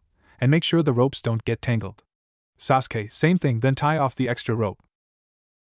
Danzo waited for the genin to finish tying themselves together, then said, "Now that you're ready, run 5 laps around the village perimeter. Use the track that follows the inside of the wall." Danzo watched them start running. It was a bit like watching a train wreck. First Naruto went a little bit too fast and the rope slacked between him and Sakura while Sasuke sped up before Naruto yanked his feet out from under him. Then Naruto's foot caught on the slacked rope. His trip suddenly yanked the rope to Sakura taunt. She went down hard, face planting on the pavement. Naruto's out-of-control stumble led him right into her. Finally Sasuke was running too fast to avoid the pile, and went head over heels into them. Danzo hid his smirk as he watched them scream at each other. "Naruto! Idiots! Oh come on Sakura-chan, it was Brody's fault. There's no way Sasuke-kun did something so uncool." One of the clones turned to ask Danzo, "Boss is going to get it, isn't he?" Danzo suppressed a chuckle and kept watching. After 4 more cringe-worthy tumbles, Team 7 was out of sight and Danzo turned on the clones. "Alright, I have infiltration practice for 2 of you." 12 blondes shouted, "Really?" in unison. Danzo suppressed a wince at the noise level but admired the enthusiasm. He reworded what he was going to say so it sounded more exciting and continued, "Yes, I want 2 of you to infiltrate an area under surveillance and gather information from monitored sources." 2 scrolls suddenly appeared in his hand. "Here are the details of your cover identities and the target sources. Who wants the assignment?" One impromptu game of rock, paper, scissors later, Danzo's two volunteers excitedly shouted, "Danzo-sensei, where are we going to infiltrate? ANBU headquarters? The Hokage Tower?" Danzo decided he might have played the practice up a bit too much and said, those seem a bit high level. "We can do it. Boss is going to be the greatest Hokage ever after all." "Well, future Hokage-sama, read your scrolls to find out." The pair ripped open their scrolls and suddenly lost their smiles before complaining, "The library." In unison. They grumbled a few moments but didn't protest. Danzo gave them a cold look until they started diligently studying the scrolls, and then turned to the remaining scrolls. Danzo turned to the remaining clones and instructed, "Now I want 3 of you to practice throwing kunai and shuriken. 3 more of you practice the academy taijutsu forms. The rest practice leaf balancing. Remember, the goal is better control, not the ability to hold the leaf on your forehead." The clones gave him a confused look that abruptly disappeared when he barked, "Get to it." Danzo helped the infiltration pair with their disguises, then spent the next 2 hours dispensing advice to the 10 remaining clones. Team 7 finally made it to the village gate before taking another huge spill to the guards' amusement. When they untangled themselves, Naruto screamed in frustration and sat down. Sakura promptly tore into him, "Naruto, get up! You can slack off on your own time. Don't drag me and Sasuke-kun into it." To Sasuke's great surprise, Naruto put his hand on his chin and ignored Sakura. He was about to add his own complaints when Naruto snapped his fingers and shouted, "There's a trick, we have got to be missing the trick to this." Sakura huffed and said, "Yeah, teamwork. That's why it's called a teamwork exercise, idiot." She looked in Sasuke only to see his eyes narrow then widen in realization. Idiot has a point. "Hey!" Sakura ignored Naruto's rant about how he would be the greatest Hokage ever and asked, "But what?" She unconsciously mimicked Naruto's thinking pose and analyzed the problem. "Alright, we keep getting tangled because we're all moving at different speeds. So we should all move at the same time." "No, we all have different stride lengths, have to fix that too," Sakura finally exclaimed. "That's it." Naruto and Sasuke abruptly stopped arguing and gave her a funny look. She explained, "We need to do 2 things. Move at the same speed and the same time. So we need to all step the exact same difference at the same time." "Wow, Sakura-chan, you're awesome." Sakura ignored Naruto and watched Sasuke. She slumped when he suddenly said, "Counting." Naruto looked over and asked Sasuke, "Huh?" Sasuke suppressed a sigh and explained, "We count to 10 and take a step on each number. Make your steps exactly a meter." "Wow, Sasuke-kun, you're awesome." Sasuke ignored Sakura's compliment and stood up. A moment later they were slowly jogging as Naruto and Sasuke shouted off numbers. All 3 members of Team 7 suddenly stopped when they heard someone shout, "What are you idiots doing?" Naruto was the first to respond, "Kiba, what the hell?" "Whatever it is, it looks stupid." Kiba continued. Training is important, Kiba." Hinata stuttered. "Well, we got our first mission today," Kiba bragged. "Wow, what are you doing?" Sakura asked. We're catching a cat," Shino answered. Naruto fell down laughing and Sasuke smirked. "That seems appropriate for a dog." "Why you?" "That's enough, Kiba." "But Kurenai-sensei." Naruto's face twisted into a foxy smirk as the opportunity to prank Danzo presented itself. He hoped his information was accurate and said, "Oh, you're Kurenai-san? You know of me?" Naruto nodded. "Danzo-sensei says you are the second best genjutsu user in Konoha." Kurenai's face tightened into a small frown before she finally admitted, "Hokage-sama is very good at genjutsu." "Oh, then I guess you are third best then." Naruto's prankster spirit held firm against the copious amount of killing intent Kurenai was giving off. When she asked, "Oh?" in a kindly voice that fooled absolutely no one, his smile got even wider. "Danzo-sensei says the best genjutsu master in Konoha is someone called Might Guy." "Kiba, we have a mission." Kurenai yanked her student along behind as she stalked down the street. Team 7 watched them leave, until finally Sasuke asked, "What was that about?" Naruto just kept smirking until Sasuke said, "Right, let's get back to our jog." Kensuke Ida and Shinji Ikari had a secret they couldn't tell anyone else. They were shadow clones of Naruto Uzumaki. They took a deep breath and entered the Konoha Public Library. The librarian at the desk coughed angrily when they walked by. Both clones froze and wondered, "Does she know?" "I need to see your IDs." Shinji bowed his head and stuttered, "Sorry, ma'am," while he fished through his pockets. He finally found the fake ID he had made using the picture Danzo-sensei had provided and his copy of Naruto's ninja ID card. He desperately hoped she wouldn't look at the card closely and presented it to her. Kensuke flashed his a moment later. She didn't even blink. She waved them ahead and went back to her book. Shinji blurted out, "Thank you, ma'am," before rushing after Kensuke. "Sucking up to the librarian Ikari?" "Sorry." "Did your scroll say respond to every question with sorry?" A big grin spread across Shinji's face. "Yup. You're taking this way too seriously." "We should, it's important training for the boss." "See, that's what I mean." Shinji gave Kensuke a dirty look and accused, "You are just mad I'm better at this than you." "You got an easier profile," Mine said, giggled manically at the sight of ninja weaponry. "Who would actually do that on an infiltration mission?" "I don't know, all ninja are predisposed towards ignoring fangirls and fanboys. Just look at the broody one. He's so good at ignoring fangirls that one time I disguised myself as Naruto to prank him. He didn't even notice me when I walked into his apartment." "Is that what it is? I just thought he played for the other team." "That's the other possibility." Kensuke didn't really want to contemplate the broody one's sexual orientation, so quickly changed the subject. "So what book are you supposed to read?" "Great Clans of Konoha and Their Abilities," Shinji muttered. "Ouch, sounds boring. I got History of the First Great War, a tactical perspective." Kensuke theatrically sighed, "I'm off," before vanishing into the stacks. Shinji shrugged and walked to the history section. The book was a huge leather-bound affair with small print and stuffy wording. Shinji sighed again and pulled out a blank scroll and a brush. He would write himself notes on each clan's abilities, then memorize the notes before he dispelled. He was almost done when a purple-haired kunoichi walked into the library. He looked up, then immediately wished he hadn't. The woman was wearing the most provocative outfit he had ever seen. When she noticed his blush, she cupped her and said, "Like what you see, brat?" Shinji stammered, "Sorry." She looked at him like a delicious snack and asked, "What do you have to be sorry about?" Shinji tried a different tactic. "Who are you?" "I'm Konoha's sexy snake mistress, the great and wonderful and beautiful Enko." When she started grandstanding, Shinji knew he was screwed. She leaned over Shinji's shoulder and whispered into his ear, "I don't bite much." "Enko! Bad!" another kunoichi shouted from the aisle. "I'm not one of your dogs, Hana." "I know the brothers aren't nearly as rude." Enko smashed Shinji's head into her cleavage and protested, "He doesn't mind, look." Shinji went bright red and started stuttering incomprehensibly. "Did you forget your promise with Nai-chan?" "No." "So you're giving up Dango?" Enko looked horrified as Hana walked away.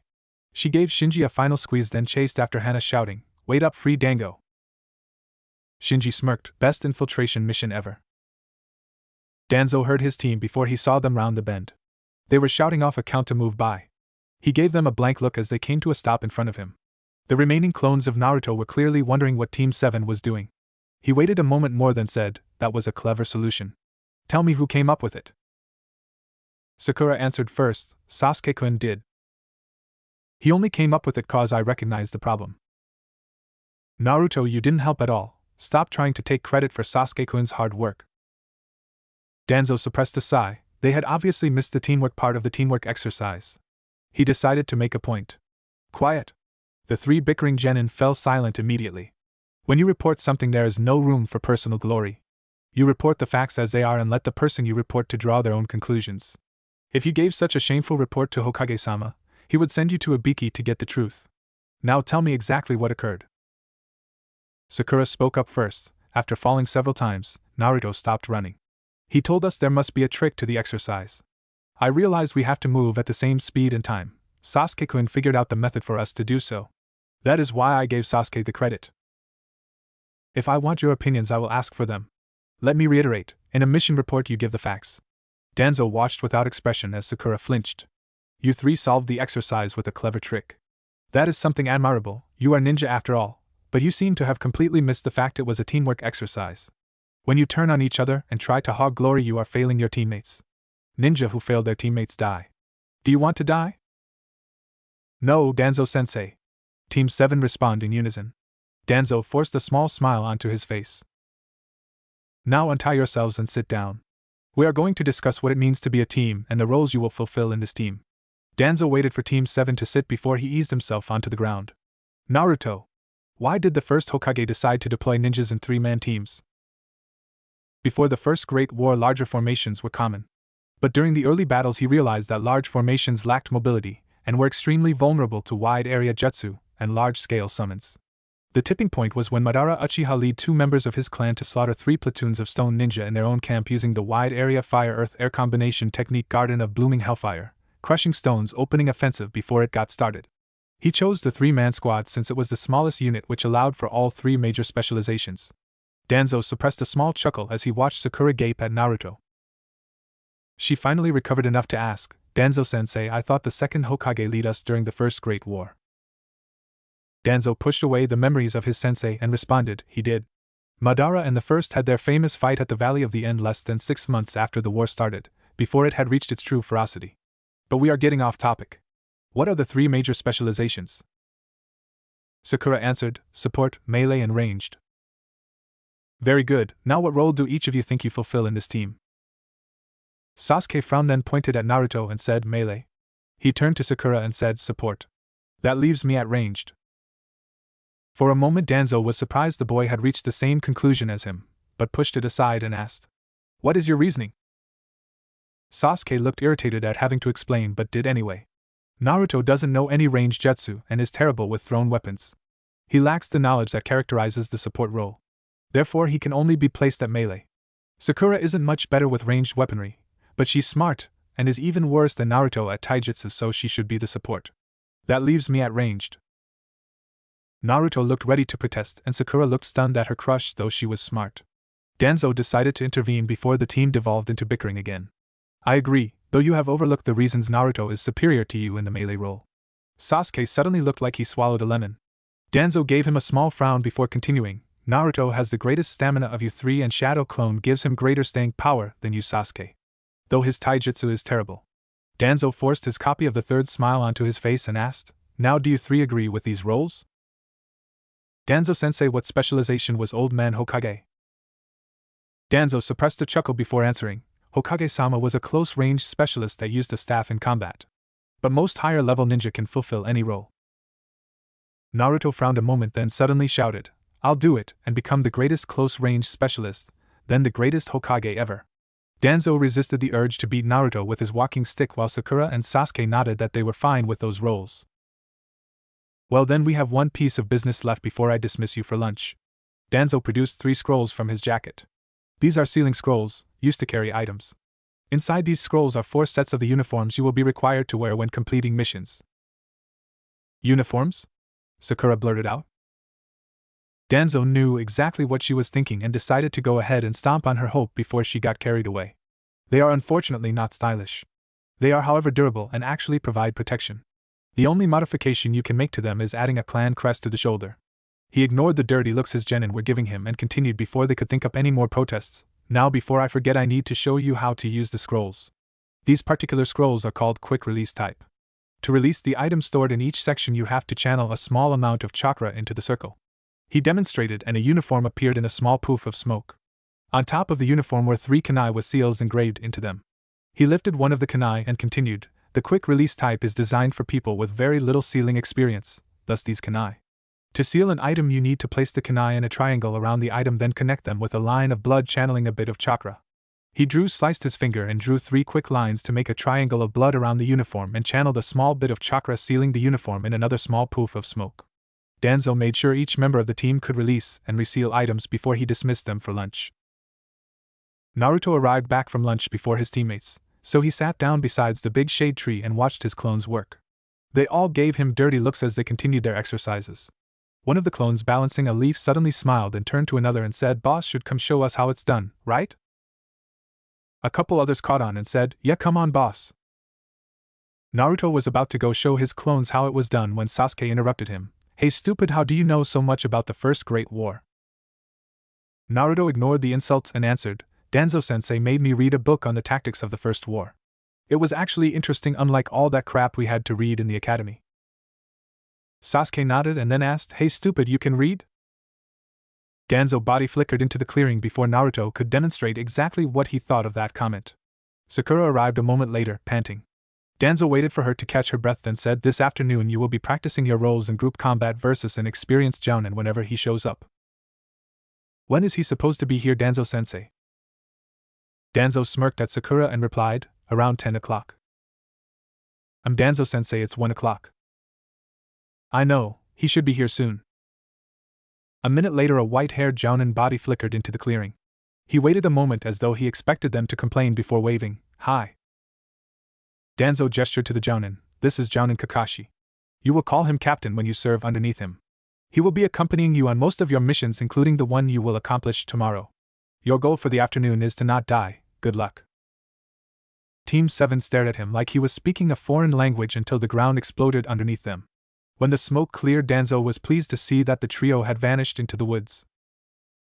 Sasuke was dragging Sakura through the woods as Naruto ran close behind. In a sudden burst of inspiration, Naruto called out, "Shadow clone," and 6 duplicates of Naruto appeared around him. A moment later, his clones used the disguise technique, and 2 copies of Team 7 rushed to other parts of the wood. Sasuke halted a moment later and Naruto asked, "So what's the plan?" Sakura still looked a bit stunned from the explosion but answered anyway, "Hide, the instructions were not die." "Well, if we're not going to fight, why don't we just disguise ourselves as civilians and go to the market or something?" Kakashi's voice called out from the branches above, "A fair plan, unfortunately it's useless now that I know about it." Sakura screamed, "Genjutsu!" A moment before, a hand snaked out of the ground and grabbed Sasuke, dragging him under. Kakashi emerged from the ground a moment later and mocked, "So what is plan B?" A trio of kunai from the bushes behind him answered his question. Kakashi flipped open his orange book with one hand and caught the kunai with the other hand. A surprise attack from behind, not bad. It might have worked if your clones weren't so loud. The clones just screamed and charged Kakashi. They lasted moments before they were brutally cut down by the kunai Kakashi had appropriated. He flipped behind Naruto and Sakura right as they turned to run. "Oh, were you going to abandon your comrade to his earthy fate?"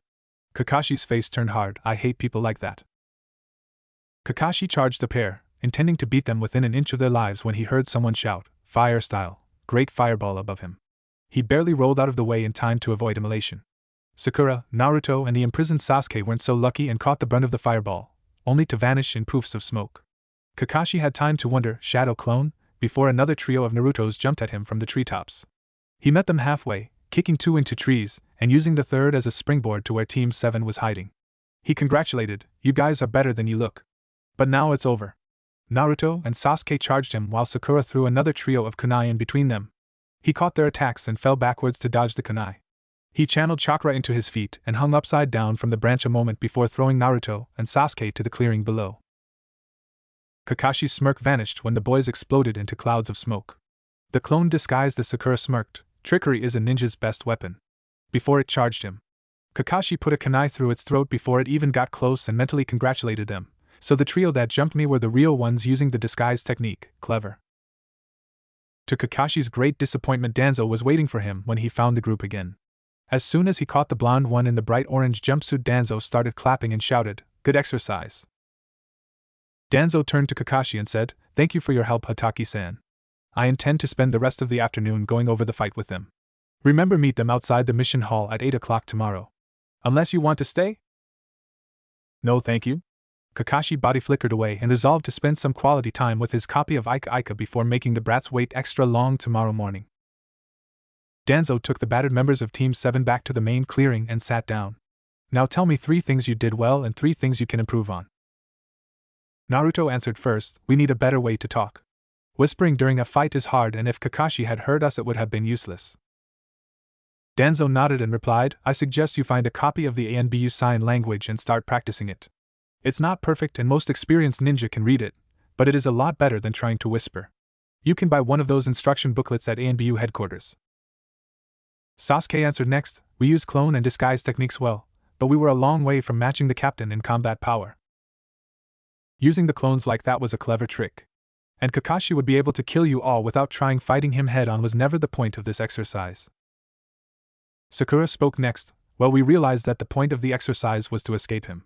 And I realized that I can't contribute other than throwing kunai.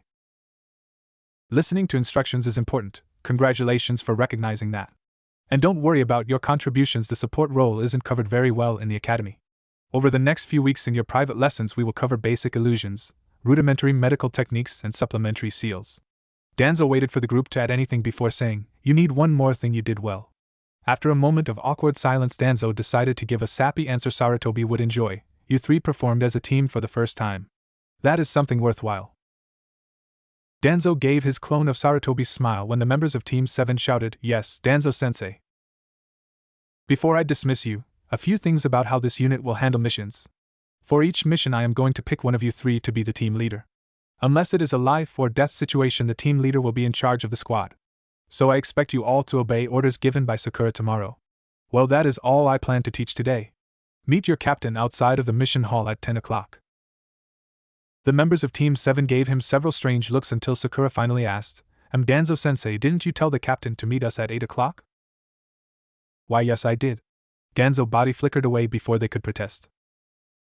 Sasuke wondered how he was going to get the other members of Team 7 to learn tree climbing before deciding on a course of action he knew he would regret. Hey, there is something I want to teach you guys. Naruto gave him an uninterested look and asked, So? Naruto. Sasuke-kun just wants to help us be better ninja. Sasuke sighed and said, Naruto, if you learn this by your next private lesson, I will buy you and Sakura ramen. Really? Sasuke nodded and wondered just what horror he had unleashed when Naruto continued, Then I'll master whatever you're teaching in an instant. Believe it! The uniform Danzo had given to Naruto lay in a pile on the floor where he had unsealed it. Naruto was staring at it with great trepidation. There was no orange. He wondered how much trouble he would be in if he just wore his patented jacket anyway, only to be assaulted by a sudden image of Danzo's creepy smile. He shuddered and started putting the uniform on. The black shirt and pants were made of some rugged material Naruto didn't recognize, and the pants had far too many pockets on it. The green jacket was just as bad. It was stiff and really heavy, and it looked like one of the Chunin vests with sleeves and a hood tacked on. Naruto decided that at least the gauntlets were cool looking even if they were green.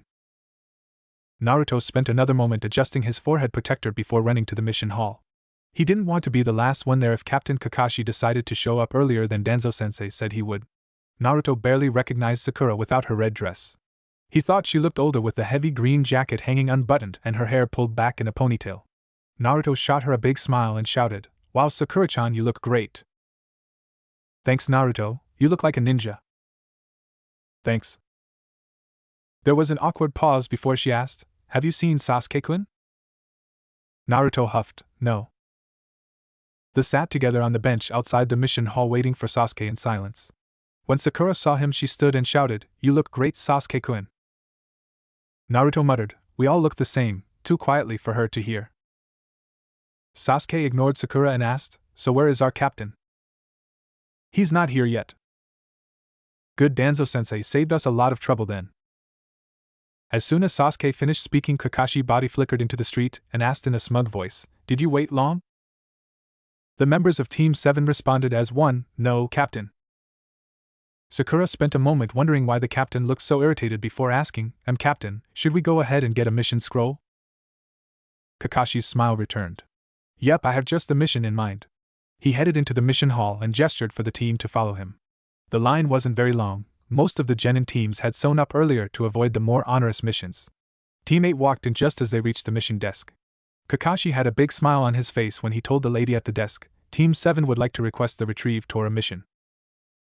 The members of Team 7 felt a sudden feeling of dread that was abruptly dispelled when the lady replied, Oh, you're Danzo-sama's team. He came by here earlier today to request a specific mission for you. Team 7 wondered why Kakashi's smile looked so painful while she searched through the stack of scrolls marked D on her desk and muttered, Now where did I put it? Ah, here it is. Rake the leaves at the Uchiha estate.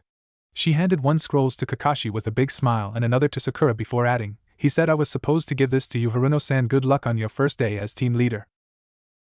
Before Sakura could thank the lady, Kiba interrupted, You guys must really suck if he made Forehead your team leader. Kurenai smacked him in the back of the head and asked, What are you doing here, Kakashi? Danzo has me watching his brats for the day. Just think, if you passed a team you could experience this joy every day. All the inspiration I need to make my test even harder next year. Kakashi's smile returned before he added, Maybe I'll make the next group bring me Anko's panties? Kurenai's face flushed, and she pushed past Kakashi before demanding, Team 8 reporting for a mission. The lady working the desk grimly informed them, The only remaining D class is Retrieve Tora. I wish you luck. Kiba's eyes widened in silent horror before he suddenly fell to his knees and shouted no. His cries of frustration only got louder when he saw the members of Team 7 sporting 3 matching vindictive smiles. The smiles turned into outright laughter when Akamaru covered his eyes with his paws and tried to hide in Kiba's jacket. Hinata consoled Kiba as Team 7 left the mission hall in a hail of laughter. So what is in the second scroll, Sakura-chan? I'll read it when we get there, Naruto. So we're cleaning Brody's home? Some mission. Naruto, don't insult. Sasuke interrupted, I don't live there. Sakura and Naruto fell quiet a moment before Naruto finally asked, so where do you live and what is the Uchiha district? Sasuke grunted and fell silent. Sakura finally answered, Naruto, didn't you pay attention in the academy? The Uchiha district is where the Uchiha clan lived before she fell awkwardly silent under Sasuke's glare. Naruto was sadly oblivious. Sakura, I had the worst grades at the academy, remember? So why don't you live there, Broody? After a pause, Sasuke muttered, bad memories. Sakura wondered how to console Sasuke and Naruto wondered what his two teammates were worked up about. So with his usual tact, Naruto ignored Sasuke's glares and asked, so what happened? Kakashi scolded, Naruto, that is. Sasuke interrupted, 5 years ago a certain man killed every member of the Uchiha clan except me so he could gauge his strength. Naruto and Sakura winced when Sasuke muttered, I will kill him, into the awkward silence. Sakura cheered, we're here. In a pitiful attempt to lighten the mood. The Uchiha district had suffered in the 5 years since it was abandoned despite the number of D-ranks the council funded to maintain it. The buildings were maintained well enough but the whole place felt hollow, like a effigy of past glories constructed for a fair. Kakashi paused at the gate and said, you need to rake the leaves into stacks. Come get me before you start burning them. I will be waiting at the gate. What do you plan to do, Captain? Kakashi pulled out a little orange book and smiled at them. I will be reading. The walk to the center of the district before Naruto asked, so what is on the other scroll, Sakura-chan? Sakura shook herself and pulled the scroll open. After a brief glance she read aloud, if you have received the mission I requested you are in for a lot of hard boring work. I decided to include the instructions for the E-rank technique wind style, gentle breeze in an effort to make your task a bit more interesting. I suggest you spend the time to learn it properly, although the technique itself is useless in a fight it is one of the easiest breath techniques in Kohona's library. Learning it will make mastering techniques such as Sasuke-kun's Great Fireball, or my own Great Breakthrough much easier. Good luck on your first mission. She passed the scroll to Sasuke and rapidly signed tiger, ox, rabbit and shouted wind style, gentle breeze. She exhaled a weak breeze that pushed the leaves in front of her a dozen feet before dying out. Wow, Sakura-chan, you're great. Let me try. Naruto signed and shouted wind style, gentle breeze. He spat out a gust that sent Sasuke and Sakura flying into the side of a building. Sakura shirked, Naruto, you, only to abruptly stop when she saw Naruto collapse and start coughing uncontrollably. She watched with fascination a moment before she asked, Naruto, are you alright? Sasuke wondered just how much chakra Naruto had used to overpower the technique by such a ridiculous extent before saying, he overpowered the technique without using chakra to protect his throat. He saw the adoring look Sakura was giving him and decided to add, I did the same thing the first time I tried the Great Fireball technique. I burnt my throat so badly I couldn't speak for a week. Naruto shot Sasuke a dirty look and ran through the signs again, wind style, gentle breeze. Sasuke and Sakura barely had time to dodge out of the way before another massive gust rocked the street. He gave them a big thumbs up and shouted, I got the whole street, in a rather hoarse voice. Sakura had to suppress a giggle at how funny Naruto sounded before she gave him a placating wave and said, good job, but try to not send us into any more buildings, okay, Naruto? Sasuke brushed the dust off his jacket and stared at Naruto for a moment wondering, just how much chakra does he have? I could probably create one gust that size and he doesn't even look winded after 2. Maybe Danzo-sensei has a point about him being useful against Itachi. Sasuke resolved to follow Danzo's advice and use his teammates to help kill Itachi. He let Naruto wheeze out another line about how he would be the greatest Hokage ever before asking Sakura, so what do you want us to do, team leader-san? For a moment Sakura looked like an animal in a trap before shaking herself. She started thinking aloud, well, Naruto can clear a whole street, but he just sends leaves everywhere, so we get him to push everything towards the central square. Sasuke, you and I can try to work what's in the square into piles, and Naruto, can you teach us how to make those solid clones? That would be really useful.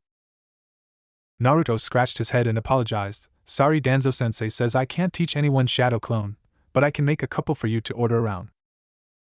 That works too, will you be okay making the clones also? That has to be a lot of chakra. Naruto tried to shout, "I'll be fine. Believe it!" but was so hoarse it out as an almost incomprehensible croak. Sakura snickered for a moment before clapping her hands and announcing, "Let's get to it." Naruto made a hand seal she didn't recognize and shouted, "Shadow clone." A dozen grinning copies of the blonde appeared around them. The real Naruto instructed them, "You all need to obey Sakura-chan while I'm gone. Don't screw this up," before running down one of the streets. Moments later, a cloud of leaves shot into the main square and a stiff wind assaulted them. Sakura turned to the clones and said, "You all need to start cleaning out the corners where we can't use the wind technique." The clones snapped off a salute and shouted, "Yes, Sakura-chan," in a chorus of hoarse voices. She turned to Sasuke and said, "Well, Naruto might be annoying, but at least he's useful at menial labor." She didn't see one of the clones freeze a moment before it continued working. Sasuke frowned a moment and thought, if they keep fighting with each other, then they will be less helpful when we kill Itachi. I need to make them get along. If this is going to work, even better if I can get Sakura to focus her affections on Naruto, then she will stop bugging me about going on a date. But how? A small smile crossed Sasuke's face and he decided to shamelessly play up the similarities between his childhood and Naruto's. He sent a cloud of leaves flying with the wind technique to cover for his pause before starting, "Be nicer to Naruto, he's going to be our Hokage after all." Sakura scoffed, "You don't really believe that, do you?" "I respect his ambition. He is very similar to me." Sakura stared at Sasuke, obviously entranced, before asking, "What do you mean?" Sasuke frowned at her and wondered how the smartest girl in their class could be so dense before he told her, "We're both orphans. He is probably the only person in our class that can understand me, so I will never doubt his ambition." Sakura looked like she wanted to protest that she understood his pain but had enough sense to keep her mouth shut under his glare. He kept the glare up and watched her wilt for a moment before lying through his teeth, "I would never date someone who was rude to him." Sasuke left her gaping like a fish to start clearing the other side of the main courtyard while congratulating himself on a successful opening move in his plot to hook up Sakura and Naruto. Naruto appeared from the last of the streets a moment later, gasping for breath. He looked so exhausted no one protested when sat down against one of the buildings lining the central courtyard and waited for them to finish organizing the rest of the leaves. A few minutes later they had the leaves organized into a couple piles and Sakura called out, "Naruto, you can dismiss the clones now." Sasuke walked over to where Naruto was sitting when all of the clones called out, "Okay," and vanished into clouds of smoke. Sasuke was extremely confused when Naruto looked at him with a big smile stretching across his face. Sasuke offered Naruto a hand up, which Naruto took with an almost tearful, "Thank you." Sasuke pushed Naruto's somewhat creepy behavior from his thoughts and called out to Sakura, "What now, Team Leader-san?" Sakura fumbled a moment before saying, "Captain Kakashi said to come get him when we got the leaves into piles." Team 7 walked to the Uchiha district gate where Kakashi sat in the shade, occasionally giggling while reading his orange book. When he saw them he called out, "Done already? I was just getting where Sophia-chan is about to get hammered by Roxanne when her sister decides to come onto the stage and…" Sakura went beet red and desperately interrupted before Kakashi could scar her forever, "We don't want to hear about your perverted book." "Then you don't want to hear about how Sophia-chan is joined by the great Kunoichi Taki after she saves Taki-chan from Kilik-san's long hard pole?" Sakura's mouth worked back and forth, but she couldn't think of anything to say, so Naruto came to her rescue. "Captain, that's really interesting, but we need to finish our mission." Kakashi muttered, "No respect for art," before asking, "What happened to your voice?" Sasuke answered, "Overpowered wind technique." Kakashi quirked an eyebrow before he followed them into the central courtyard. "Alright, I want you to ignite the piles with the fire technique." Sasuke rapidly made the signs for Grand Fireball, only to stop when Kakashi shouted, "Not that one." Kakashi rolled his eyes in irritation before signing horse, tiger, ram camping technique, fire ignition. He spat a little line of fire that quickly set the leaves ablaze. Fire ignition is one of the basic camping techniques you are expected to master. Now each of you ignite one of the remaining piles so we can finish. Sasuke and Sakura looked nervously at each other before Sakura finally spoke up, Naruto, make sure that nothing flammable is in your path, like buildings or me." Their caution was warranted a moment later when Naruto sent a 20-foot gout of flame down one of the streets. Sakura and Sasuke spent a moment chuckling uneasily before igniting their piles. The dry leaves burned quickly, leaving small piles of smoldering ash. Sakura watched her own pile of embers die out completely, then turned to ask Kakashi, "Captain, should we sweep the piles up?" "If you want. I'm going to go ahead and report this as a successful first mission. Danzo-sama told me that you three are to report to ANBU headquarters tomorrow at 12 o'clock. Team 7 walked Kakashi leave before Sakura finally asked, "I wonder why he wants us to go to ANBU headquarters." The other two members of the squad shrugged and the three stood together silently until Sakura finally asked, "So what now?" "Tree climbing?" "Tree climbing. Tree climbing, yay." "Come on, Sakura, my precious ramen is at stake." Danzo sat on the bench waiting for his team outside of the ANBU headquarters building, wondering if he should go forwards with his plans. The three members of Team 7 showed up together. They had obviously met earlier in the day. Danzo spent a moment wondering if it was because the Uchiha was teaching them tree climbing before rising from his seat.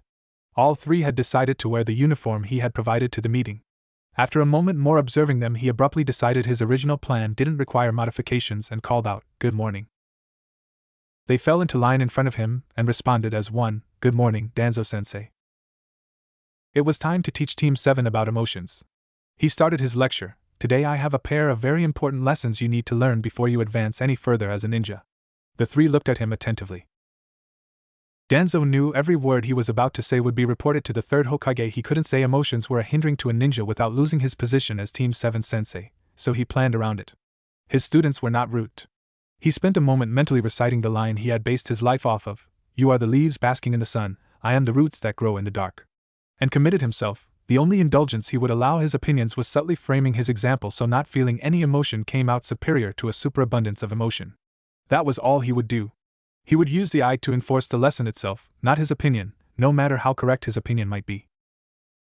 He spent a moment preparing himself for the first planned use of Shursui's eye on Team 7 and then began his speech. The first Hokage once said. Danzo paused to look at Team 7 and activated Shursui's Mangekyo eye. To ninja, emotions are a weapon. Danzo winced as the eye shut down from the strain of implanting the sentence and continued, "Some interpret that statement as ninjas should not feel emotion. Others insist the first meant our emotions make us stronger. In practice, either understanding is correct. A true master understands emotions but is not controlled by them. Imagine you are in a battle with another ninja and he taunts you with being an orphan." To Danzo's surprise, Sakura flinched. He spent a moment filing her reaction for later analysis before continuing. "A ninja not in control of his emotions becomes enraged and attacks his opponent with all his strength. He never notices the trap he's being lured into. When his opponent triggers the trap, our emotional ninja dies a failure." Now let's examine the ninja who suppresses his emotion. His opponent taunts him about being an orphan and he ignores it. The fight continues without exposing the opponent's trap. But the master ninja hears the taunt and wonders what his opponent is trying to gain. He realizes the trap his opponent is laying and plays along, lulling his opponent into a false sense of security. The opponent never realizes what went wrong when the master suddenly turns his own traps against his. To become a master ninja, you must first become a master of your own emotions. If an opponent thinks you are cowed in fear, he will never expect the kunai in the back. This is one of the most important lessons I can teach, and it plays into today's other lesson. Please follow me inside. Danzo mentally calculated how long it would take Shursui's eye to recover and resolved to make the remainder of the lesson last that long before smiling at the unmasked ANBU member sitting at the front desk like a secretary. Danzo Shimura taking Team 7 to visit torture and interrogation's little show. The fake secretary and Danzo spent a moment enjoying the nervous expressions flickering across Team 7's face. He thought they did a fairly good job of controlling their emotions for a first try and turned back to the fake secretary. She smiled back at him and said, "Afternoon, Danzo-sama, please sign in." The members of Team 7 were quiet as they walked ANBU headquarters' gray maze-like halls for the first time. Danzo called out to them, "ANBU is the sword of the Hokage and reports only to him. But since the loss of the Uchiha, they have become more. The ANBU now serve as the police force of Konoha and handle the incarceration and punishment of criminals." Danzo opened the door labeled Torture and Interrogation Division and continued, "This includes executions." Ibiki met them in the hallway and Danzo snapped off a salute. Danzo Shimura bringing Team 7 to witness the execution of prisoner number 1036. Ibiki returned Danzo's salute and gave the members of Team 7 a cold smile before replying, "You are just in time for the show, Danzo-san. I was wondering if you had changed your mind." Danzo was acutely aware that his reply to Ibiki's barb would be on the Hokage's desk by that night, but he couldn't do anything but stay the course. So he calmly met Ibiki's eyes and replied, "I am resolved. This is the best course for Team 7's development." Ibiki stared at him a moment, and then nodded. Danzo ruthlessly suppressed a sigh of relief. The inevitable report to the Hokage would put him in the most favorable light possible. "The viewing room is this way. Remember, you cannot interfere in the proceedings in any way." Ibiki pushed open a door into a sparsely furnished room with gray walls and a big viewing window. Sakura gasped in shock, "Mizuki-sensei?" Naruto looked through the glass to see that the stay at torture and interrogation had not been good for the former instructor. His hands were bloody pulp that could never hold a weapon again, and the jagged lines carved into his face weren't much better. He was crying piteously in pain and occasionally jerking against his shackles. Naruto turned to Sakura and wondered if she was going to be okay. Sasuke found his voice first. What did he do? Danzo gave Naruto a meaningful look and then returned his gaze to Mizuki. Naruto sighed and then replied, he was a traitor. Sakura managed to wrench her gaze away from Mizuki and look at Naruto. He winced. She looked like she was about to cry. He wanted to hold her hand and tell her it would be okay, but he knew Danzo would come down on him hard if he faltered in his explanation. Did you guys wonder how I got this protector? Sakura stuttered. You said special circumstances. Then she gave him a sudden horrified look and snapped another glance at Mizuki. When I failed the academy graduation test, Mizuki told me there was another way to become a genin. As a special test, I had to infiltrate Old Man Hokage's mansion and steal a special scroll and learn a single technique from it. The Scroll of Seals is a collection techniques that the Hokage have made forbidden for various reasons, and Old Man Hokage guards it himself. I was successful in distracting the old man and stole the scroll before fleeing to the woods. I quickly started studying the scroll, eager to master a technique before Mizuki found me. Iruka-sensei found me a couple hours later. I thought I had passed the test. I was so proud when I told him I had learned the Shadow Clone. Danzo watched as Sasuke's eyes lit up at that bit of information, and he resolved to talk to the boy about exactly why Shadow Clone was dangerous. Naruto and Sakura were too distraught to notice. Iruka-sensei thought I was trying to prank the village in revenge for failing the graduation exam. When I told him that Mizuki had said I could graduate if I learned a skill from the Scroll of Seals, he realized Mizuki was a traitor. Unfortunately, Mizuki attacked us both moments later. Iruka-sensei, he took a couple kunai from me in the opening exchange. Naruto took a deep breath and forced his voice to calm before he continued. Then Iruka-sensei took another really bad hit because I was too slow in running. Iruka-sensei couldn't fight Mizuki cause I was there, so I ran as hard as I could.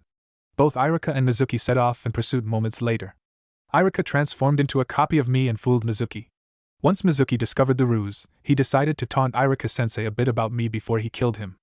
Iruka-sensei came to my defense. Naruto gave his teammates a sad smile and finished. He said I was one of his excellent students. He acknowledged me. He's probably the first person besides Old Man Hokage who has really acknowledged me. Mizuki spit on all that.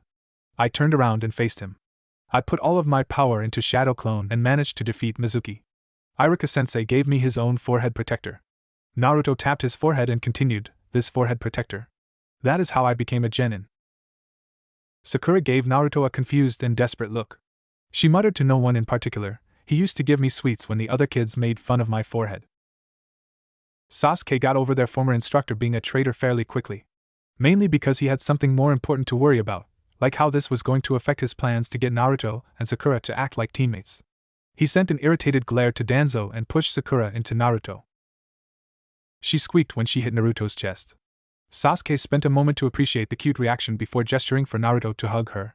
Luckily for Sasuke, Naruto was too upset with his own remembrances to protest, and wrapped his arms around her without complaint.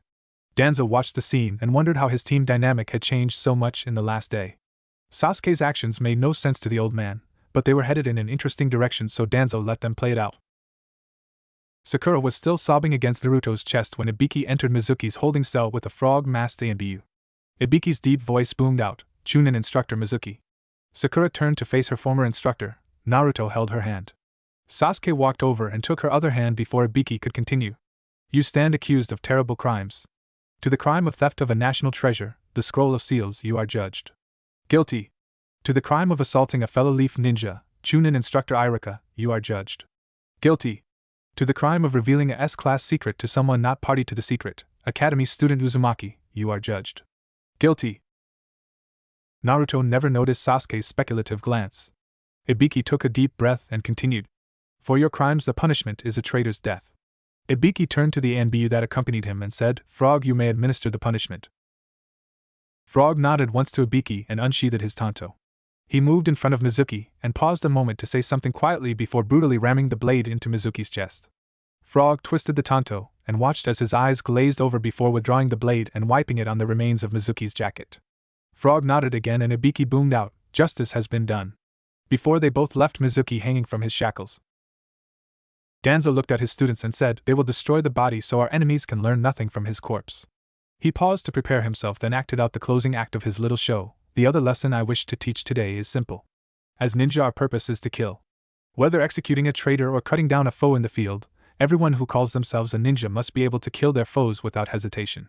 When you put on those forehead protectors, you swore a solemn oath. I am the sword of my nation, I will strike down our foes. I am the shield of our nation, I will defend its people. A ninja that cannot kill is not a sword or shield, they are a weight that will bring others down with them.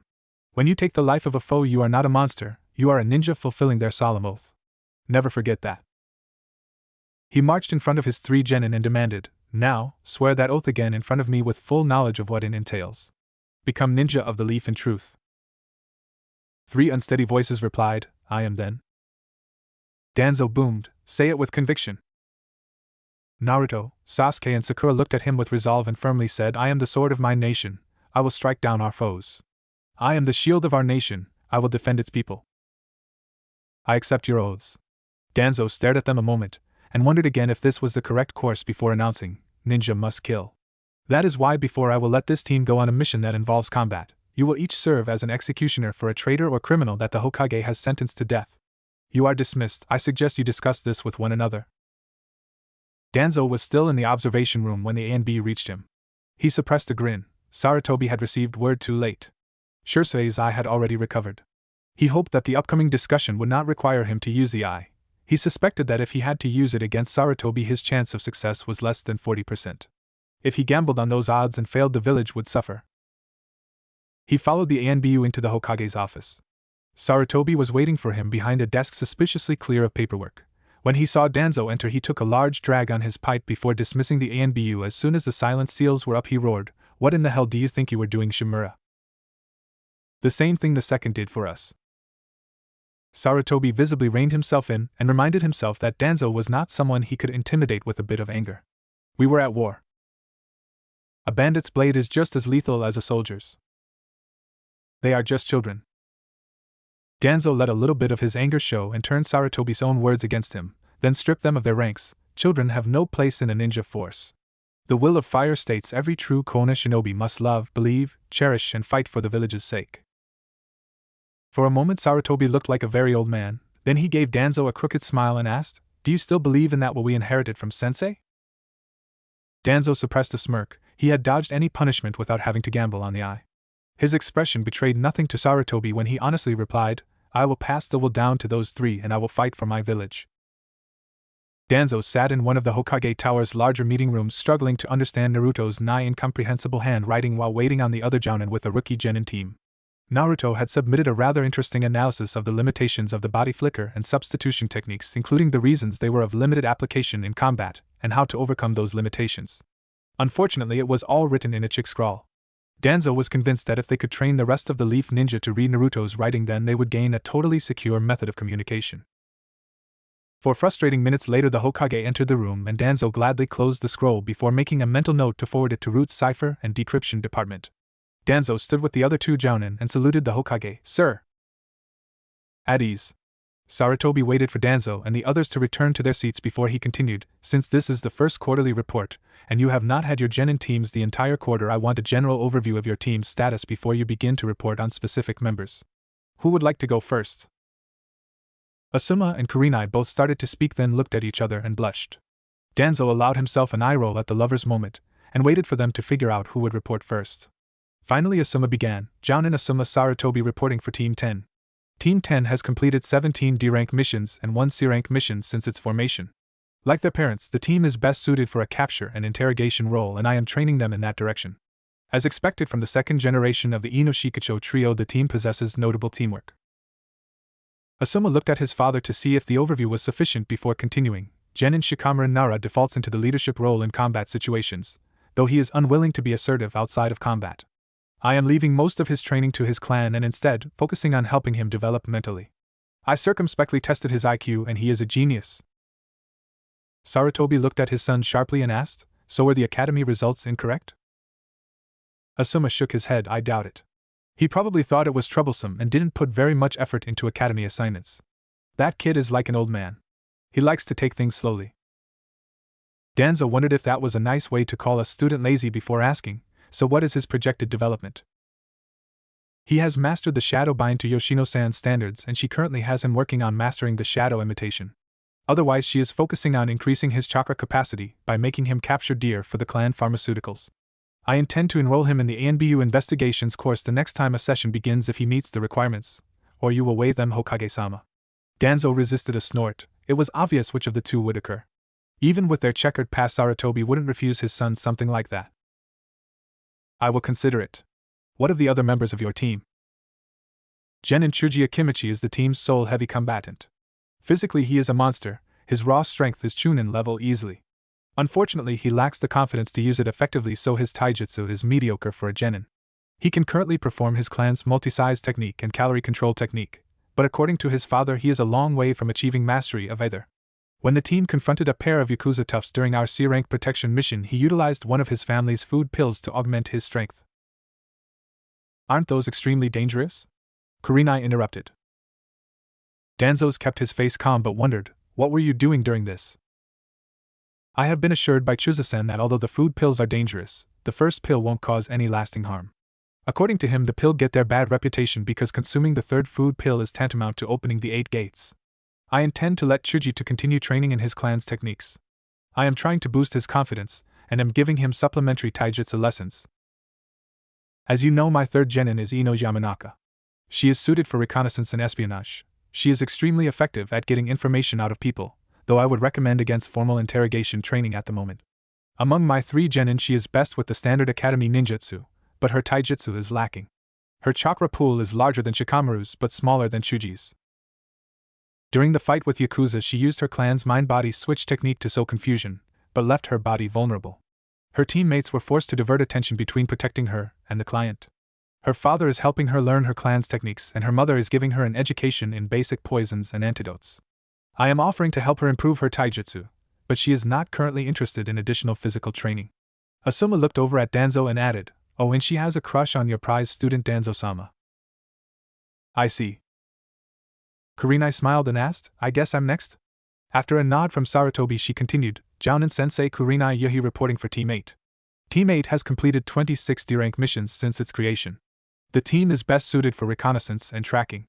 The team recently was asked to help in the second stage of the Hunter Ninja selection trials as one of the pursuit forces, and were able to successfully eliminate 12 of the Hunter Ninja candidates from the running. The team shows an acceptable degree of teamwork for a group that has only been operating together for 2.5 months. They also display an unexpected degree of proficiency at taijutsu. Danzo wondered if Team 8's impressive display in the Hunter Ninja trials was the result of the team's unexpected prowess, or of slipping standards.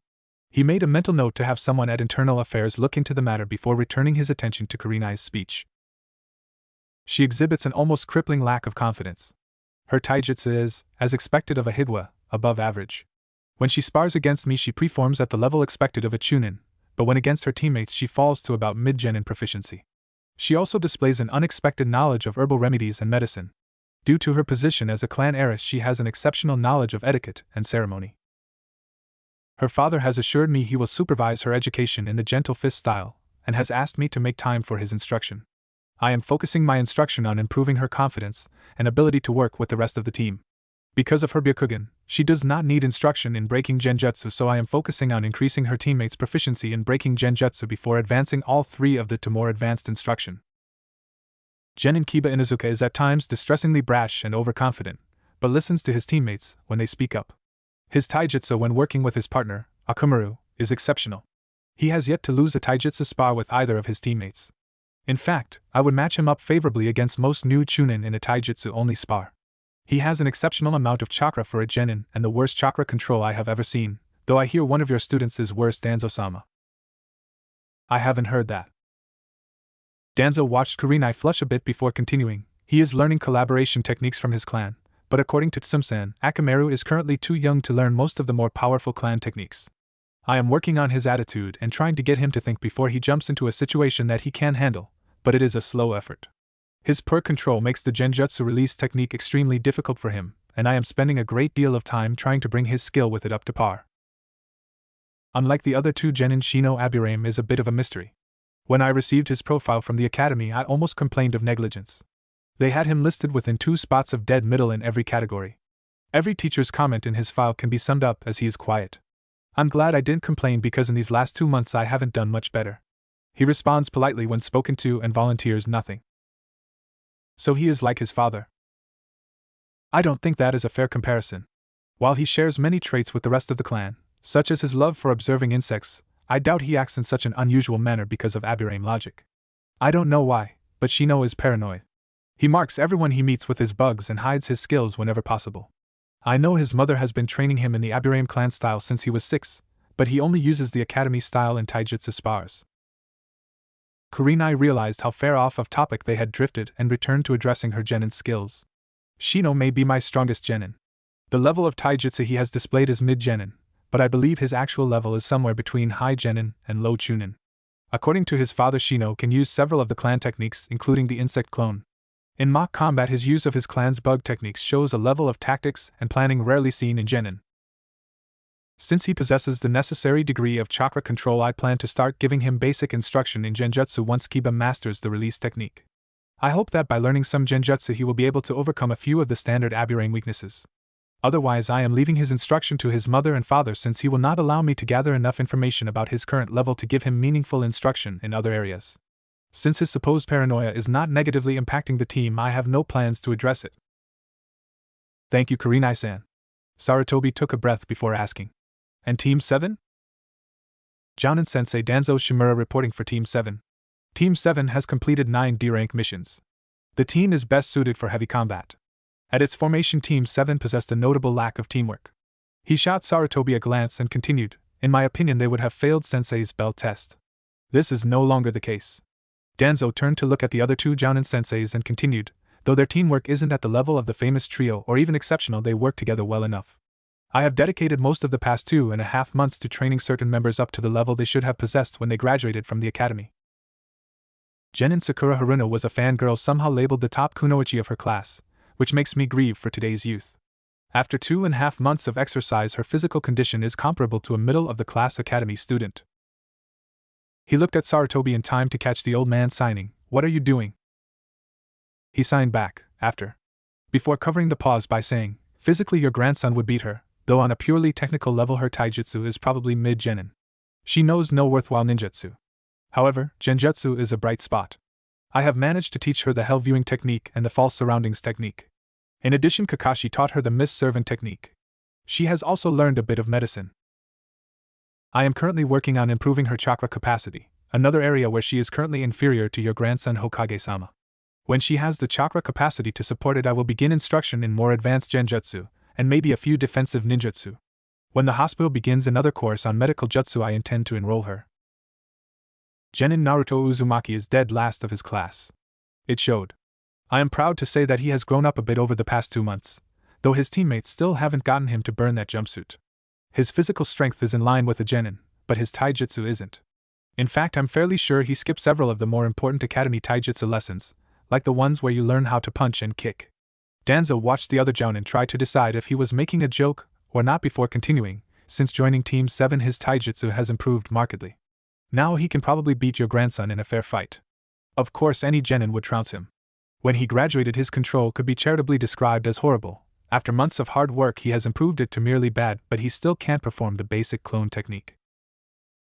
Danzo suppressed a smile at the dirty looks he was getting and said, for the foreseeable future I will continue to help him improve his taijutsu and control until they reach the standards I expect from a genin.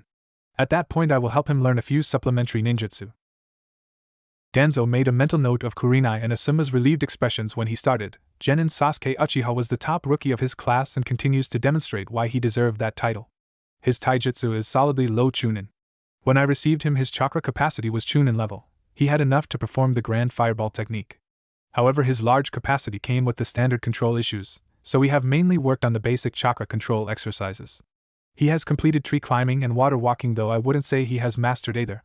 He has not unlocked his Sharingan and lacks the control required for genjutsu without it, so after teaching him the release technique, that subject has been largely left alone. For the immediate future, I intend to help him continue improving his control. Kakashi plans to help him learn a few other ninjutsu to improve his library, but he has been having trouble teaching techniques he copied in the first place. I assume that problem will disappear when Sasuke unlocks his own Sharingan. Once I am satisfied by Sasuke's control, I intend to start him on elemental manipulation. He paused a moment in thought, then added, I know that if he has lightning, Kakashi wants to teach him the Chidori. Asuma protested, you intended to teach a genin elemental manipulation? Danzo kept the annoyance off his face and answered yes. Sarutobi broke the awkward silence, thank you for your time. Shimura-san, will you stay behind a moment please? Danzo watched Asuma and Kurenai file from the room and wondered if they had drawn the conclusions he wanted them to. Sarutobi was kind enough to wait for them to leave completely before asking, what was that about? If my team continues to progress at this rate, they will be ready for the Chunin exams should they want to compete. No point in tipping off the competition. So you lied to my jounin so your team would gain an advantage and in competition they might or might not be in? Danzo put on his I'm innocent and said lied? I'm not sure why, but his taijutsu really is that bad, and he is improving slower than I expected. Worse, I might have been overly generous when describing his control. Sarutobi did not look amused. Danzo finally admitted, I just might have forgot to mention a few things he excels in. So how much have they really improved? Danzo pulled out the written assignment he had given to Naruto and handed it to Sarutobi. He pulled open the scroll and spent a couple minutes frowning at the scroll before saying, you taught them cryptography? Danzo ruthlessly suppressed a chuckle. His handwriting is that bad. He frowned a moment then made a mental leap. When I start Sakura on seals, I'm going to include Naruto in the lessons. He doesn't have the math background for it, but he might have inherited the Uzumaki talent, and even if he has no aptitude for it, his handwriting will improve. Oh, you're going to teach the two genin you made out to be worthless something as complicated as sealing without offering it to your prize student, the Uchiha? He joked. When it didn't elicit a response, he continued, have your worries about his mental stability panned out? Actually, that's something I'm still confused by. After their first mission, he totally reversed his stance on his teammates. I know he's still obsessed with killing his brother, but somehow that obsession has helped the team stabilize. Also, watching him try to set up Sakura and Naruto as a couple is one of the funniest things I have ever had the pleasure of watching. Sarutobi coughed and returned to the original subject. So how is Naruto? Danzo quirked an eyebrow. Oh, so you don't want to hear about Sakura? Sarutobi gave Danzo an irritated look, so he answered, I have been working on covering the holes in his academy education. He is up to where he actually should be in history and math now. As I mentioned, his control is still bad. This is mitigated by the fact his reserves are at least high jounin. Kakashi thinks that Naruto has about twice as much chakra as him. Naruto can waste chakra every time he uses in technique, and he will still last hours longer than his teammates. He is also getting smarter about how he uses his techniques. That incomprehensible scroll in your hands is his answer to a question I posed in the team's last group meeting. I asked the team to examine the faults of the substitution technique and how to overcome them. From the small patches of his answer that I can read, he drew a rather interesting parallel with the body flicker technique. According to Naruto, body flicker is widely considered a showman's technique that is useless in a fight because it takes 3 seconds to form the chakra required for a jump. But then someone came along and figured out how to cut that time down to a little over a second. Suddenly you have the combat juggernaut sure sway of the body flicker. To Naruto, substitution is the same sort of technique. Currently, substitution is almost useless in a fight because you must prepare something like a log to substitute with in advance. Naruto's solution was simple, just make something during the fight. Sarutobi's face lit up in realization. Shadow clone. When Naruto masters the reduced seal version of substitution, no genin will ever be able to touch him. All that with terrible taijutsu and bad control. He is working hard at improving all of his faults. Danzo paused a moment then said, Sakura's solution was almost as interesting as Naruto's. She followed the same logic as him but came to an entirely different conclusion. She decided why not just substitute with something that is already there? Danzo grinned and delivered a little bombshell. She managed to substitute herself with a pocket of air. What? Sarutobi looked at him with undisguised shock. I will have a copy of her solution passed along to you, but don't get your hopes up. No one has been able to duplicate her trick yet. And she is not going to demonstrate it again until she can do it without giving herself chakra exhaustion. Sarutobi paused a moment to digest that, then asked, I am curious, what do you actually plan for your team? If they complete their 10th mission to my satisfaction, then I will recommend them for their first C-rank mission. Are they ready for that? Everyone but Naruto can water walk and he will have it down in another week or 2. Working together they are a match for any Chunin, and they all fulfilled my other requirement. Sarutobi's irritated frown was back. Naruto was inconsolable for days after that. Better here than in the field. You heard your son's report. His genin were not willing to kill their foes, and they were driven to the point where they had to use something dangerous to capture a pair of Yakuza. Team 10 should have won that fight easily, Sarutobi changed the subject. How does Team 7 stack up against the other two teams? Well, I don't know that much. I know you have route reporting on the other teams. Why would I do that? I just had internal affairs give me a copy of the relevant files. Sarutobi fought back a smile and Danzo continued, it wouldn't be a contest. They are without a doubt the strongest team of their generation. So what D rank do you plan to send them on tomorrow? Danzo's face twisted in an evil grin. I do believe that it is time for Madame Shinji's cat to make another daring escape. You didn't. Ah, the joys of running route. Kakashi has not returned from his mission yet, so I will be pretending to supervise you on today's mission.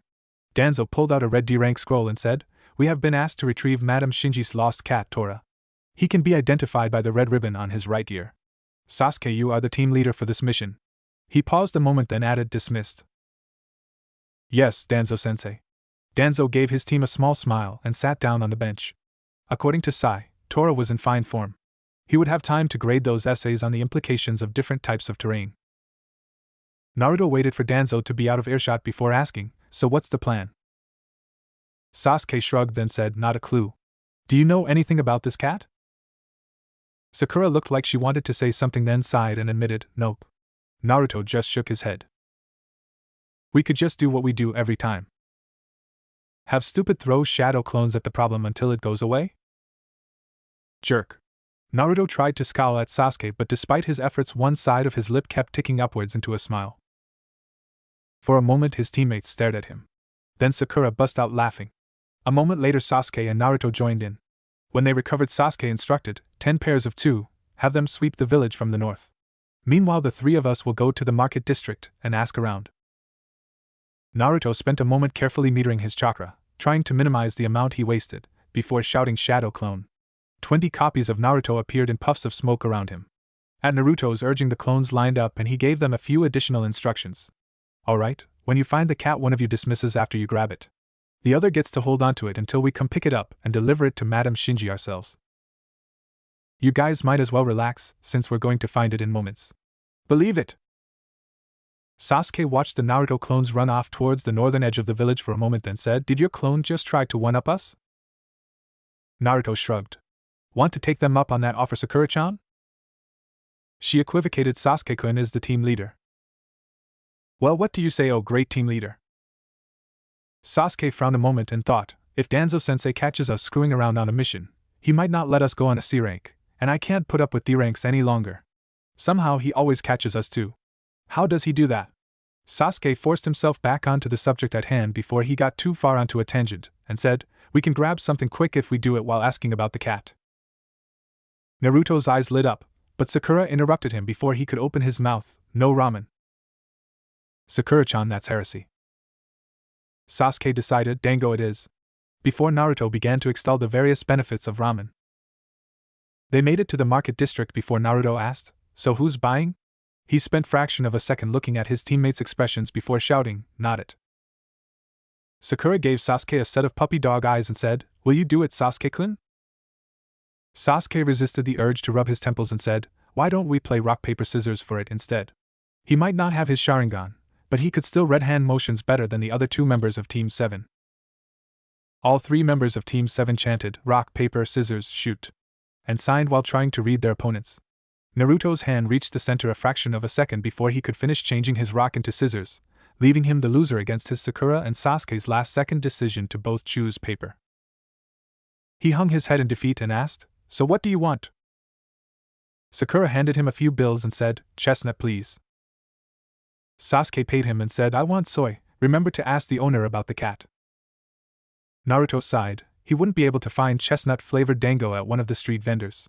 He would have to go visit that specialty shop at the end of the street.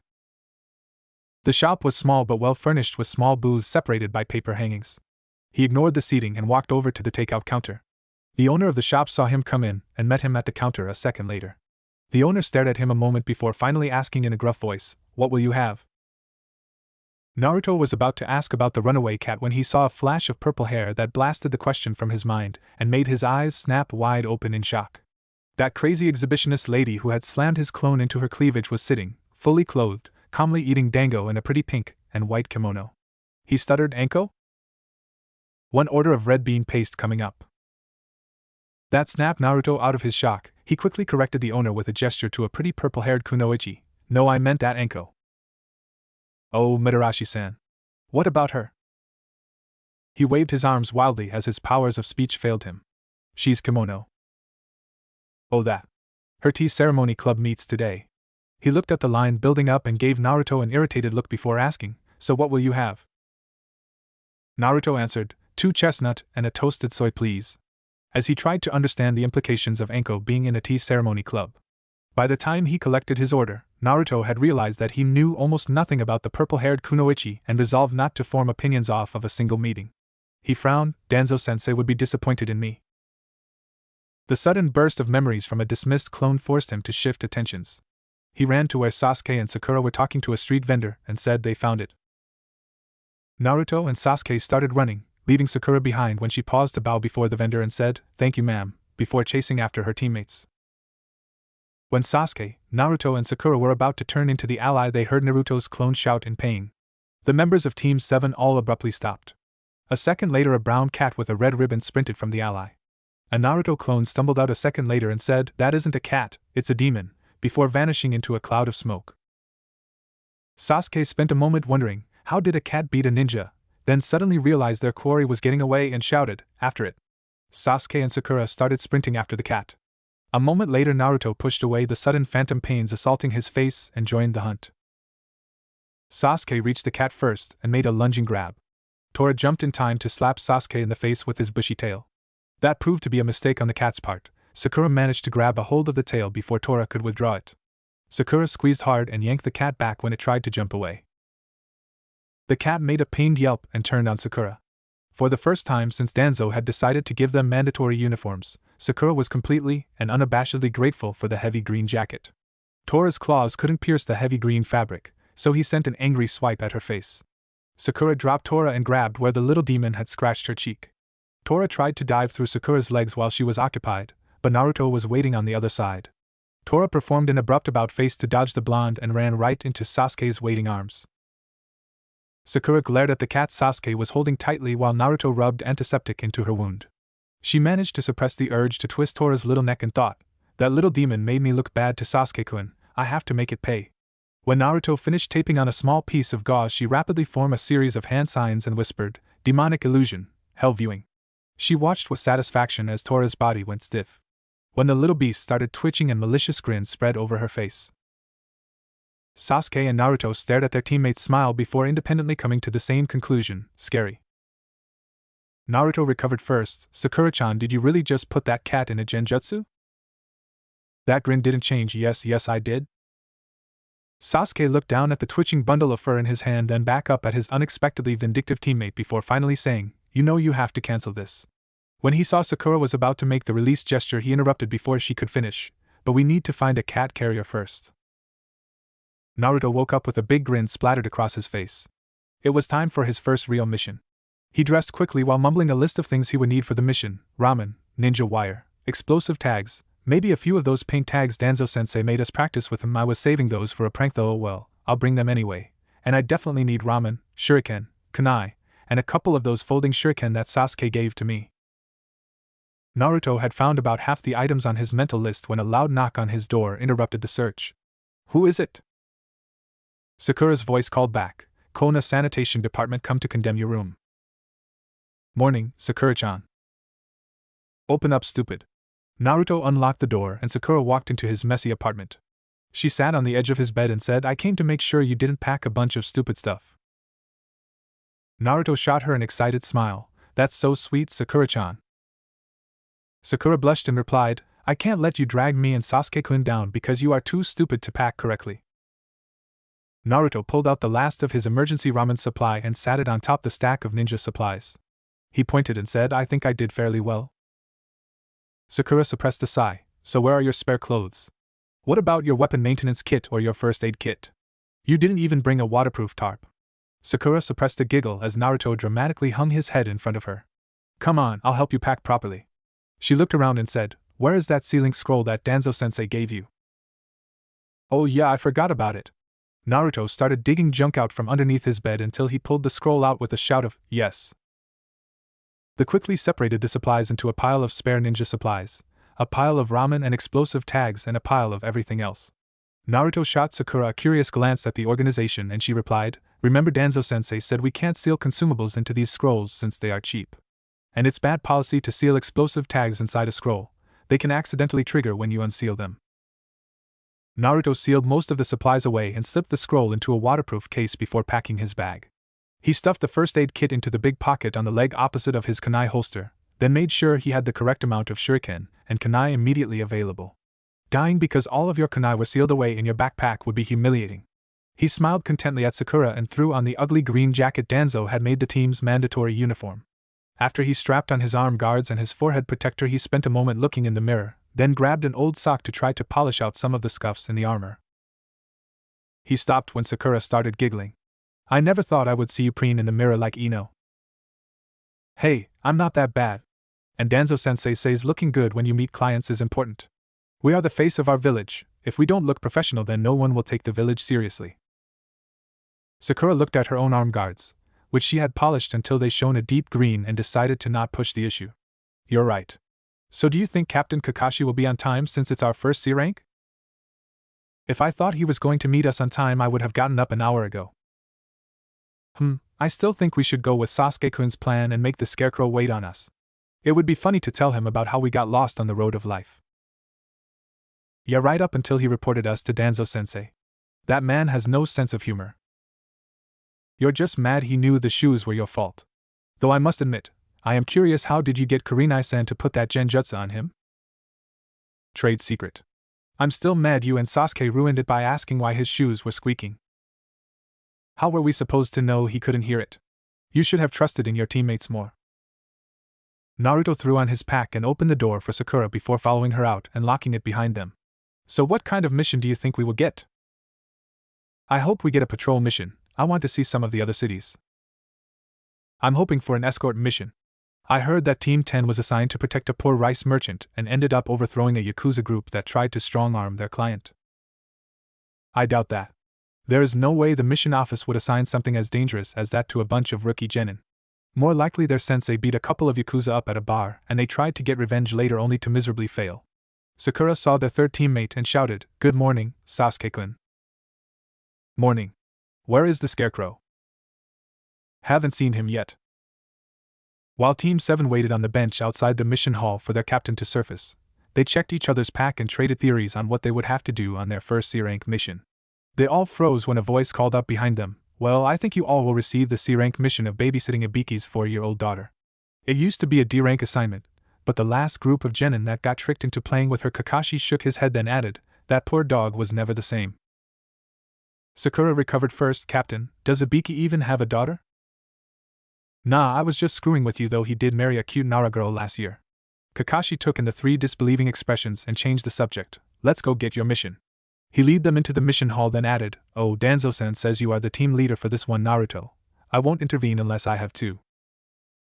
Before Naruto and Kakashi could get in line, the Chunin running the mission desk called out to them, "Since this is Team 7's first C-rank, Hokage-sama wants to see you personally. Head over to his office for your scroll."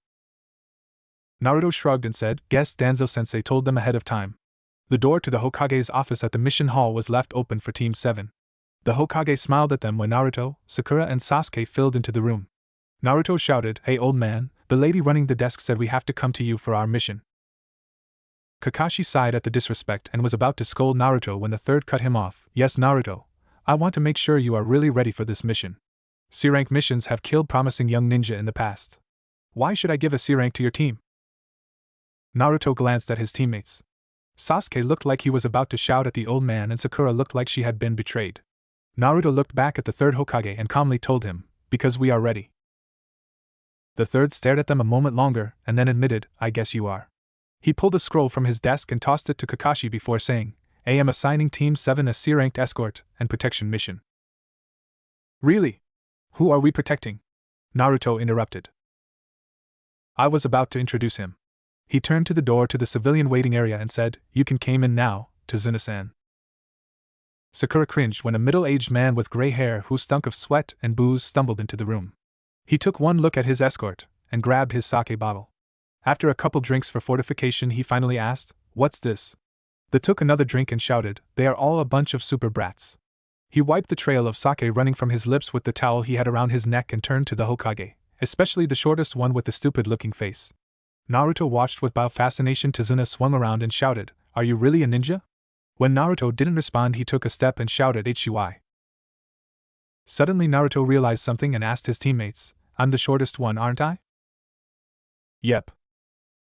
Sasuke grabbed onto Naruto's wrist before he turned the drunk into a pincushion and angrily whispered, "We can't kill the person we are supposed to protect, idiot." Naruto clenched his teeth and managed to nod when Tazuna continued his drunken rant, "I am the super expert bridge builder Tazuna." He took another drink and mumbled, "I expect you to provide me with super protection until I get back to my country and complete the bridge." Tazuna walked from the mission hall, and after a moment Team 7 followed him. As Naruto was about to step out of the office, he turned and told the Hokage, "Just so you know, old man, in revenge for this I'm teaching Konohamaru how to use explosive tags the next time I see him." With a flourish, Naruto strode out from the room, leaving a shivering Hokage behind. Team 7 walked in silence to the village gates as their client ranted about how super he was. Sasuke was seriously reconsidering his decision to stop Naruto from killing the moron. Sakura happily zoned the old man out, and was looking forward to seeing another country for the first time. When they walked through Konoha's massive gates, Naruto turned to his teammates and said, "You know, this is the first time I have ever left Konoha." Unfortunately, he said it loud enough for Tazuna to hear. The man stumbled over to Kakashi and shouted, "Am I really going to be safe with this brat?" Naruto clenched his fists and managed to calm himself enough to think, "I'm the team leader. I have got to stop this. He is disrespecting us and our village. How would Danzo-sensei handle this?" He couldn't think of anything, so he just decided to go with threats. Naruto took a deep breath and walked over to where Kakashi was placating Tazuna. When the drunk turned on him, Naruto hit him in the gut and sent him sprawling across the ground. He looked down at the bridge builder with his best sneer and said, "Let me make something very clear. We are ninja. We will protect you until our contract runs out. Now shut the hell up and let us do our job." The bridge builder looked like he wanted to protest when Sasuke broke into the conversation. Team leader could just kill him and hide the body. Unfortunate accidents happen all the time. Tazuna was mouthing team leader when Sakura added her 2 cents, "Why do it ourselves? If he's paying for protection, some petty crook or another wants to kill him. We might even make some money turning him over." The drunk's eyes went wide open and the flush vanished from his face. He stuttered, "You wouldn't do that, would you?" Naruto looked at Kakashi a moment, then said, "We are ninja," before helping the drunk onto his feet. Naruto turned to his teammates and said, "We will stay in close formation with Tazuna-san. I will create a few shadow clones to scout the area around us and have a decoy group of clones stay about 5 minutes ahead of us on the road. Any suggestions?" Kakashi thought a moment and said, "Anything I can think of would be excessive for this level of protection. Are you sure you can handle the strain of maintaining that many clones?" He was mildly disconcerted by the 3 enigmatic grins plastered on the faces of Team 7 but brushed it off. After Naruto made his clones and put them into a decent patrol route, the team set off towards Wave Country. They walked quietly a long ways before Sakura finally broke the silence. "Tazuna-san, you're from Wave Country, right?" The bridge builder grumbled, "What about it?" Sakura was put off by the man's attitude and turned to Kakashi and asked, "I can't remember from Danzo-sensei's lectures. Do they have ninjas in that country too?" He looked at Naruto a moment before giving her a smile and replying, "Not anymore." Sakura caught the hint and dropped the subject, but made a mental note to privately peruse it later. If it involved her teammate, she needed to know. Naruto froze. 2 mist ninja just ambushed my DK clones. They use a chain and claws in combat and targeted your clone first, Captain. Friends of yours? Kakashi swore and said, "I don't recognize them." "You don't have time to look through your bingo book. They just finished off the last of my clones and are headed this way." As if to accentuate Naruto's comment, a swarm of kunai exploded from the trees around them. Naruto and Sakura closed in on each side of Tazuna and swatted the kunai that would hit him out of the air, leaving Kakashi and Sasuke to fend for themselves. Naruto shouted to Sasuke, "Flush them out." In response, Sasuke rapidly signed fire style, "Great Fireball." Naruto waited a second, then inhaled deeply and signed wind style, "Gentle Breeze." When the wind technique caught up with the fireball, it went from a bright orange to a dark, barely visible blue for a fraction of a second before it exploded into the woods with a bass thump. Sakura looked at the devastation and asked, "Do you think when a pair of mist ninja shot from the ground? One jumped high, dragging of the sharp chain which connected him to the other ninja into the air with him, when the other charged the group. Naruto met the one that charged head-on with a brutal kick. The mist ninja countered with a vicious jab from the heavy metal claw he wore on his right hand. When Naruto ducked under the blow, he brought the claw low and tried to wrap Naruto in the chain. Sasuke followed the one that jumped and mentally judged he didn't have time for another fireball, so sent in trio of kunai towards the mist ninja before jumping up to meet him. The ninja brought the gauntlet on his left hand down in a hard chop as soon as Sasuke was in range. Sasuke accepted the blow on his arm guards and twisted underneath the mist ninja the second before they landed. The mist ninja rolled the second they hit the ground, dodging Sasuke's attempt to put a kunai in his back. Then Sakura finished the last sign and whispered, "Demonic illusion, hell viewing." For a fraction of a second Naruto's foe froze before clasping his hands together and dismissing the genjutsu, but that was all Naruto needed. As soon as the opening came, Naruto stepped inside the mist ninja's guard and sent him to the ground with a crushing series of blows to his knee, chest, and head. For a fraction of a second he paused, deciding whether or not to finish off his dazed foe. That was all the other mist ninja needed to hit him from behind. Sasuke's opponent saw his brother go down and sent a kick at Sasuke. It was blocked easily, but it was enough to give him some room. He yanked on the chain connecting him with his brother hard, sending him flying towards Naruto's back. Naruto heard Sasuke shout in supreme and barely turned fast enough to avoid being skewed. He brought his arm guards together and blocked the claw, leaving him wide open to the mist ninja's haymaker. Naruto was sent flying and Sakura desperately whispered, "Demonic illusion, false surroundings." She barely made it in time to save Naruto from the mist ninja's follow-up attack. The mist ninja snarled as the leaf ninja who had hurt his brother vanished from view and stabbed where he thought the brat had fallen. He would have killed Naruto if the blonde genin hadn't rolled away a second before. When his claw didn't contact anything, the mist ninja spared a second to cancel the illusion, and resolved to kill the pink brat who kept throwing up genjutsu. He made it 2 steps before Kakashi decided to intervene in the fight. Kakashi appeared suddenly in front of the arranged mist ninja and sent a sudden strike to the ninja's leg.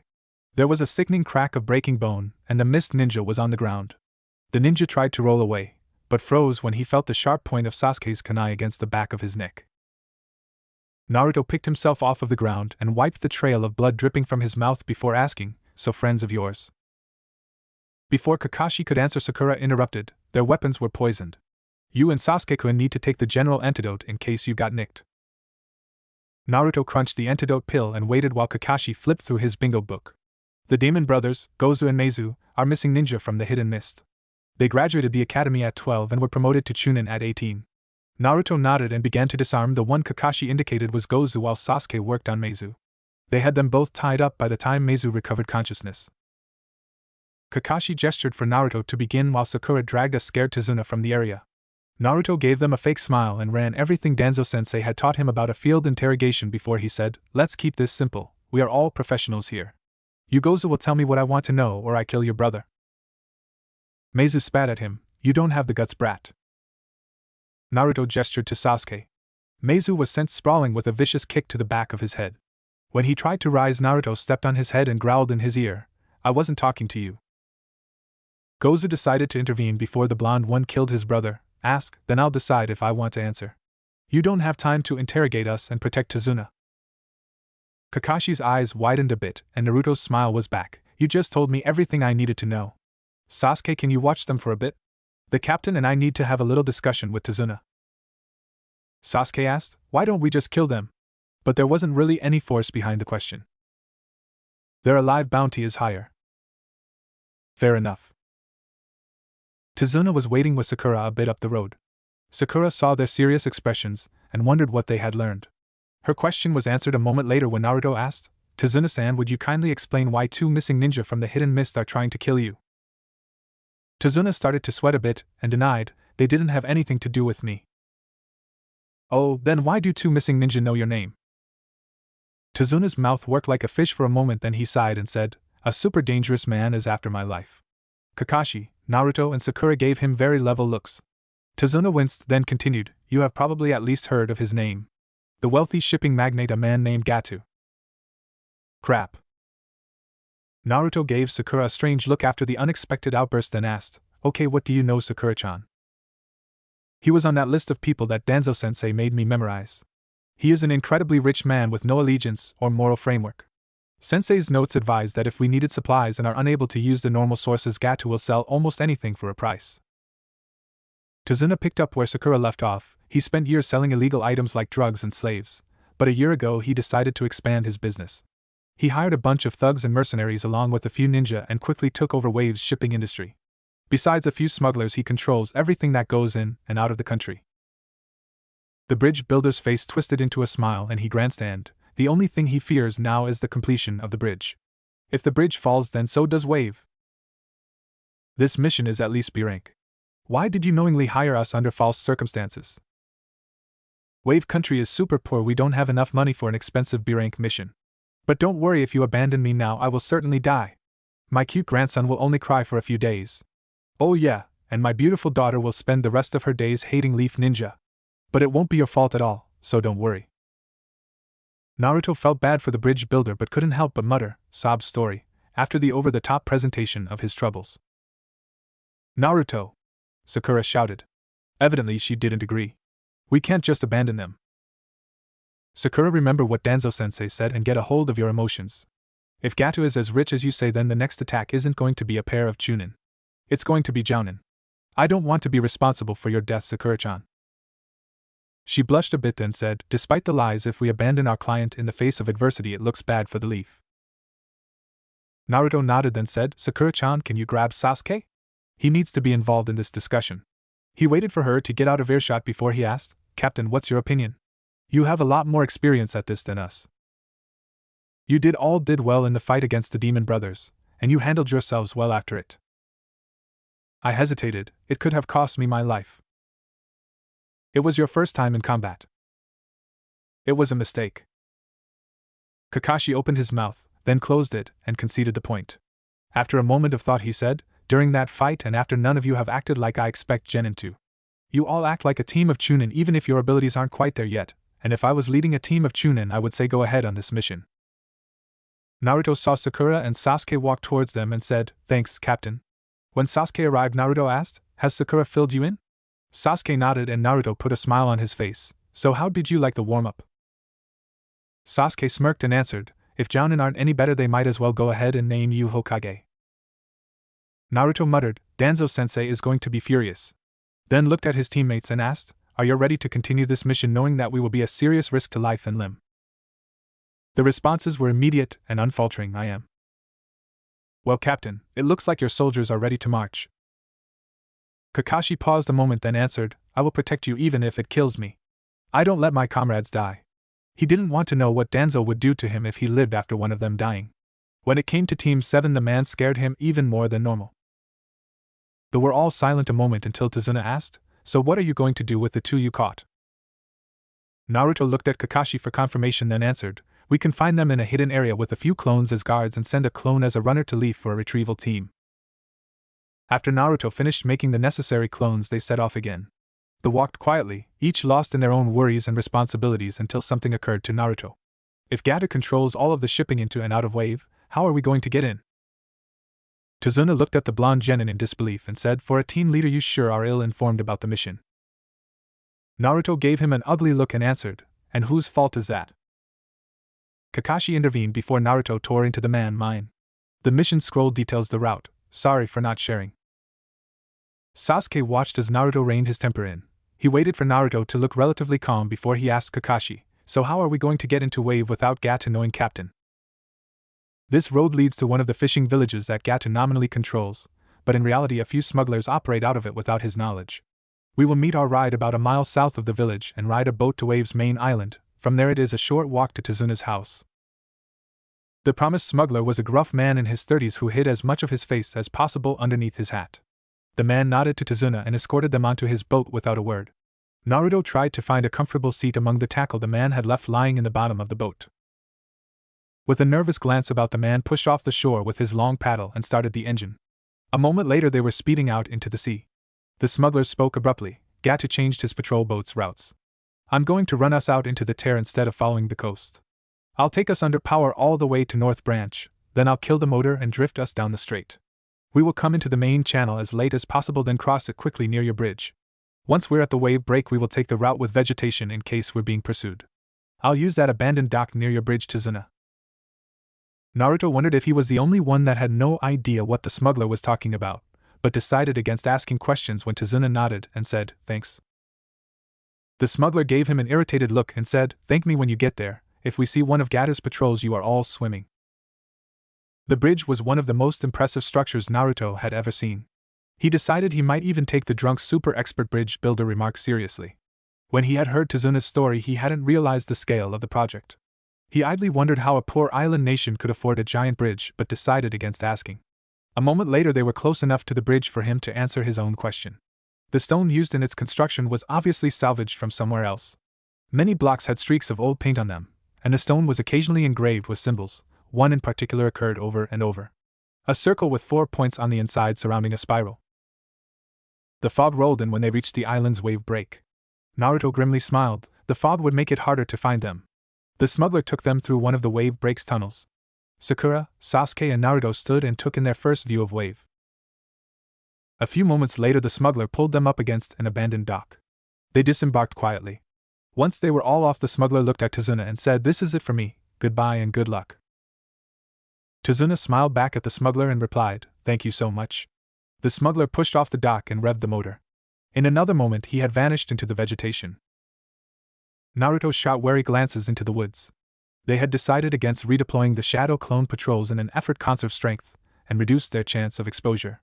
Kakashi hoped after changing routes they would be able to slip past their hunters quietly. The rational part of Naruto's mind agreed it was a sound decision, but not having the normal screen of clones was nerve-wracking. He knew their opponents were out there, hunting them down. The less rational part of his mind was screaming at him. He shot a couple nervous glances into the woods and out into the water, looking for any disturbance. He somehow knew, despite Kakashi's plans, they weren't going to dodge this fight. He took a deep breath and readied himself. It's coming, a confrontation with a Jounin. We can't hesitate if we want to survive. Naruto took another breath and used ANBU sign language to pass a message on to Sakura and Sasuke. It's coming, I can feel it. Kakashi sent Naruto a dirty look, but the two other members of Team 7 nodded in confirmation. When Sakura saw a flicker of movement in the bushes, she sent a pair of shuriken towards the disturbance. Her teammates followed her lead without hesitation and sent their own kunai towards her target a fraction of a second later. Tizuna shouted in surprise, "What is it?" When he saw a white rabbit run from the bush, flushed out by Team 7's sudden assault, Tizuna muttered, "Damn brat's scaring the crap out of me."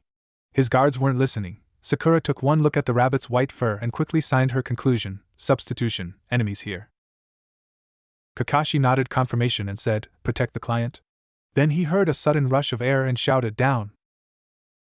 Sasuke was moving before Kakashi gave the warning. He caught Tizuna in a running tackle moments before a sword spun through the air where the bridge builder had been standing. Sasuke looked up in time to watch the sword cut halfway into the trunk of a tree. He suppressed a shudder at the thought of what it would have done to him had he been slow, and palmed a pair of kunai before rising. When Naruto recognized the sword, he had to suppress a shiver of fear. When a tall and muscular man with pale skin appeared atop the sword, the shiver redoubled. He cursed, "Zabuza Momochi." Zabuza spent a moment looking down at the genin like they were trash before dismissing them entirely. "Sharingan Kakashi, sorry, but the old man is mine." Kakashi looked at the members of Team 7 as he quickly threw together a battle plan. He finally announced, "This one is on another level. Protect Tizuna and stay out of the fight." Kakashi pulled off his forehead protector and met Zabuza's hateful stare with a Sharingan eye before saying, "Zabuza, first fight me." Zabuza gave them a spiteful chuckle. The famous Sharingan eye already. Zabuza suddenly vanished from his perch and reappeared on the surface of the water before shouting, "I'm honored. But now the time for talking is over. Time to die, old man." He gestured and commanded, "Water style, hidden mist technique." Zabuza gave Team 7 an unwholesome grin before vanishing into the rapidly thickening mist. Soon it felt as though they were locked in an endless white world, and a menacing voice called out, "8 choices." Sasuke and Naruto replied by sending a few kunai towards the source of the sound. Sakura stared towards where they had thrown, trying to look through the mist. Team 7 jerked around when a chuckle rang out from another direction. From a third direction, Zabuza called out, "Liver, lungs, spine, clavicle vein, neck, brain, kidneys, heart." Naruto knew Zabuza was playing mind games with them, but when they were combined with the overwhelming pressure filling the clearing, it was mind-numbing. He couldn't help but shiver in fear when the killing intent spiked and Zabuza asked, "Which one should I go for first?" He was desperate. He wanted to lash out into the mist or run from the pressure before he died when Danzo's voice rang out in his mind, "To ninja, emotions are a weapon." Naruto chucked weakly and muttered, "That's right. This fear won't help me kill you." He snarled and proclaimed, "So I'll just throw it away." Sakura gathered herself and added, "Danzo-sensei taught us better." A twisted smile spread across Sasuke's face. He would be ashamed if we cowered before such a small thing. He banished the last of his fear and shouted into the mist, "Come out so we can kill you." Zabuza's voice whispered behind the three of them, "We will see about that, brats." Naruto felt the sudden change in pressure as Zabuza swung his massive sword. He dove forward, trying to get between Zabuza and Tazuna, but he wasn't fast enough. Naruto saw the misty shadow of the blade cut towards Tazuna's heart, only to stop inches short when Kakashi appeared inside of Zabuza's guard and slammed a kunai into his chest. The swing faltered, and for a moment the members of Team 7 stared as Zabuza bled out. Then the Zabuza impaled on Kakashi's kunai exploded into a spray of water. The spray caught the team off guard and they instinctively brought their hands up to shield their eyes, just as another Zabuza struck at Kakashi from behind. Sasuke realized their error and tried to force Zabuza to divert the blow with a thrown kunai, but the mist ninja just let the kunai impact on his arm to minimal effect as he cut Kakashi apart. When Kakashi exploded into another spray of water, the team was prepared. Naruto used the distraction to draw a kunai and step into a guard between Zabuza and Sasuke. Sakura suppressed smile when she heard another figure moving into mist and fell into formation behind her teammates, and started snapping off hand signs. Zabuza looked at their formation and gave them a mocking grin before raising his massive blade into a high guard. Only to freeze a second later when Kakashi appeared out of the mist behind him and commanded, "Don't move!" The swordsman gave them another mocking chuckle and asked, "You copied the water clone in this mist? That eye is better than I thought. I'll be sure to take it from your corpse."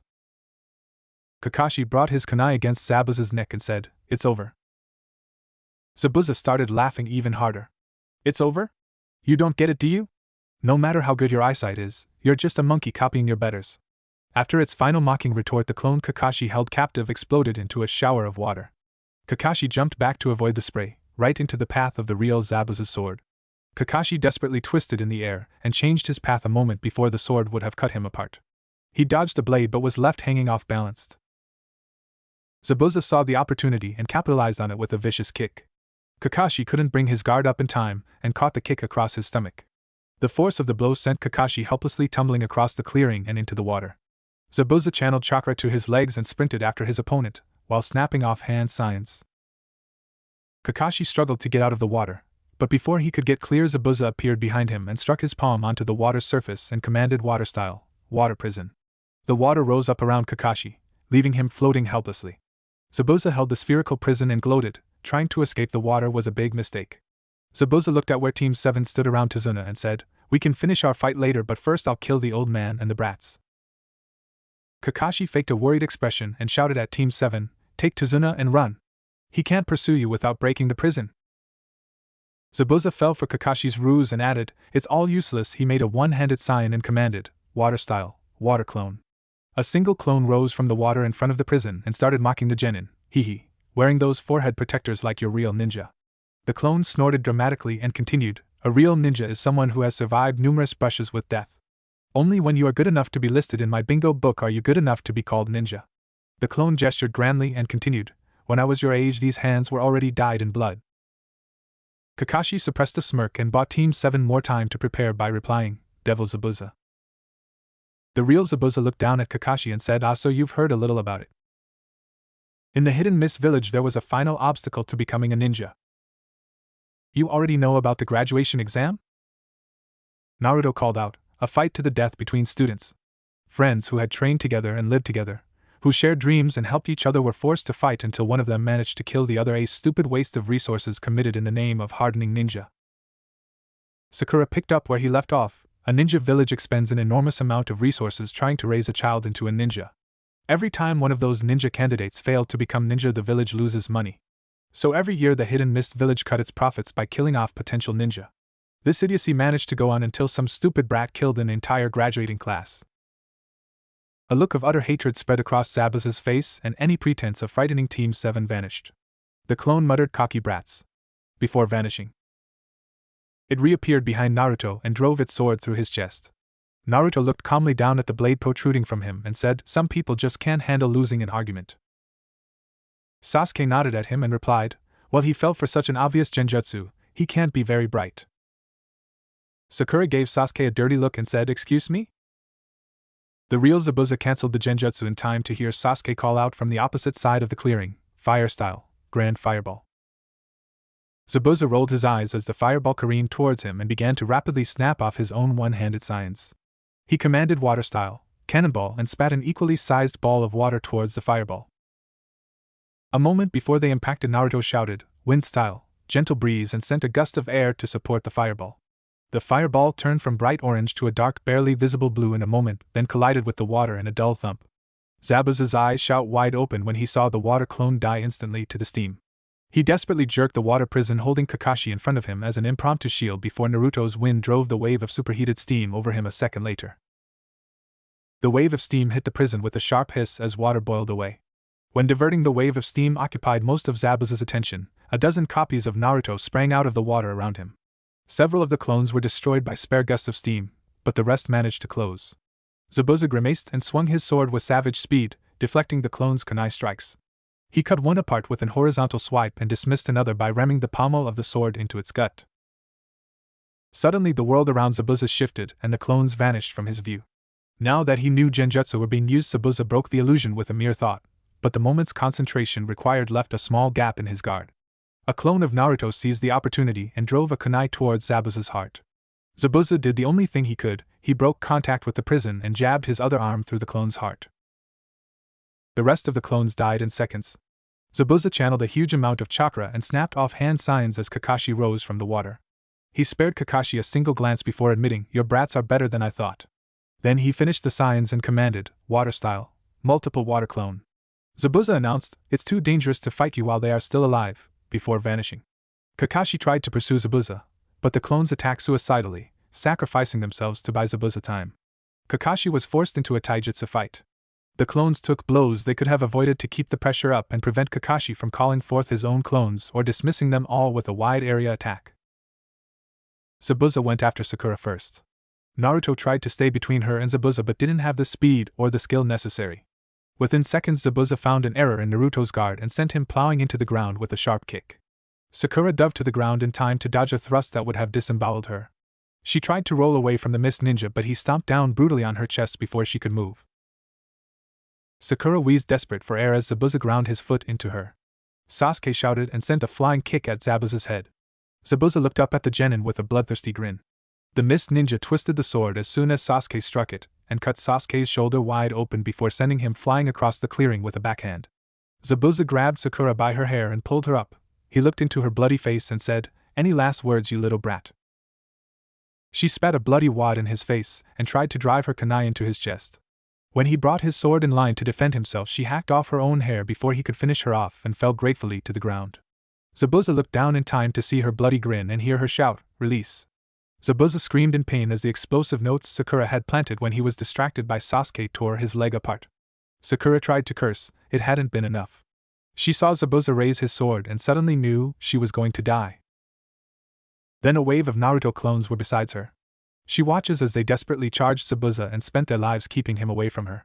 She felt a sudden pressure on the collar of her jacket and whipped around to see another clone dragging her away from the mist ninja before running to join the fight. She tried to push herself up and help her team, but the ground was suddenly spinning. Sakura collapsed back on the ground unconscious. Sasuke saw Sakura go down, and suddenly the pain lancing through his shoulder became meaningless. He snarled and charged the wounded jounin again. He had to keep Zabuza away from Sakura long enough for Kakashi to aid them, no matter the cost. He struck as fast as he could, jerking his wounded arm about in clumsy combos, desperately trying to keep the jounin on a defensive as Naruto and his clones tried to exploit the openings he was creating. Zabuza swung his sword wildly, trading a dozen minor wounds to kill off the clones, until he found the real Naruto. The jounin's combinations were getting easier to read, but Zabuza was too fast for Sasuke to exploit the suddenly clear openings. Zabuza raised the sword into a high guard and Naruto stepped inside his guard, eager to capitalize on the opening. Sasuke realized it was a feint a moment too late, and shouted a warning just in time for Zabuza to bring the hilt of the sword down on Naruto's head. Sasuke jumped high and threw a few kunai at point-blank range to delay the blow in time for the dazed Naruto to get clear. Zabuza easily deflected the kunai with his sword and looked up at Sasuke. He faintly realized he had overextended himself in order to stop Zabuza from following up the blow to Naruto. Sasuke had a moment of perfect clarity to watch Zabuza's face twist into a cruel smile before the blade shot towards him at an angle his wounded arm couldn't block. He could see the path of the blade and knew it would catch him between the second and third rib, destroying his left lung if it didn't kill him outright. "Damn, I still haven't killed him." Sasuke closed his eyes and heard the sudden sound of roaring waves. A wall of water swept up Zabuza, Sasuke and Naruto and drove them into the ground. A strong hand pulled Sasuke from the water as he struggled for a breath of air. He opened his eyes and saw Kakashi holding him and Naruto as the water receded. Kakashi stared grimly at Zabuza, but before he could finish his foe, a pair of Saban needles pierced Zabuza's neck. Naruto, Sasuke, and Kakashi stared in disbelief at the masked newcomer for a moment. The newcomer bowed as if they didn't like the attention and said, "Thank you very much, I have been searching for the opportunity to kill Zabuza for a long time." Hunter Ninja, correct? Yes. The Hunter Ninja jumped down beside Zabuza's prone form. The ninja bowed again before saying, "Thank you, I must now dispose of the body." The Hunter Ninja threw Zabuza over their shoulder and vanished in a body flicker. Kakashi covered his eye and felt the sudden urge to lie down for a year or two as the adrenaline faded. He steadied himself enough to walk over to where Tazuna was hidden with a camouflage tarp, guarded by a trio of Naruto clones. "Tazuna-san, you can come out now." He turned around to see that Sakura had recovered enough to mumble instructions to Naruto while he bandaged Sasuke's shoulder. "It's safe now." The bridge builder emerged from the makeshift shelter the clones had created and said, "Super thanks." He coughed awkwardly at the 4 very unappreciative glares he received. "Tazuna-san, we need to get to your home now." Kakashi stumbled back over to where Team 7 sat and said, "Great job. Sakura, are you up to walking yet?" When Sakura tried to rise and collapsed back to the ground, Kakashi shook his head. "Naruto, I need you to carry her. Sasuke is wounded and I am barely standing at the moment."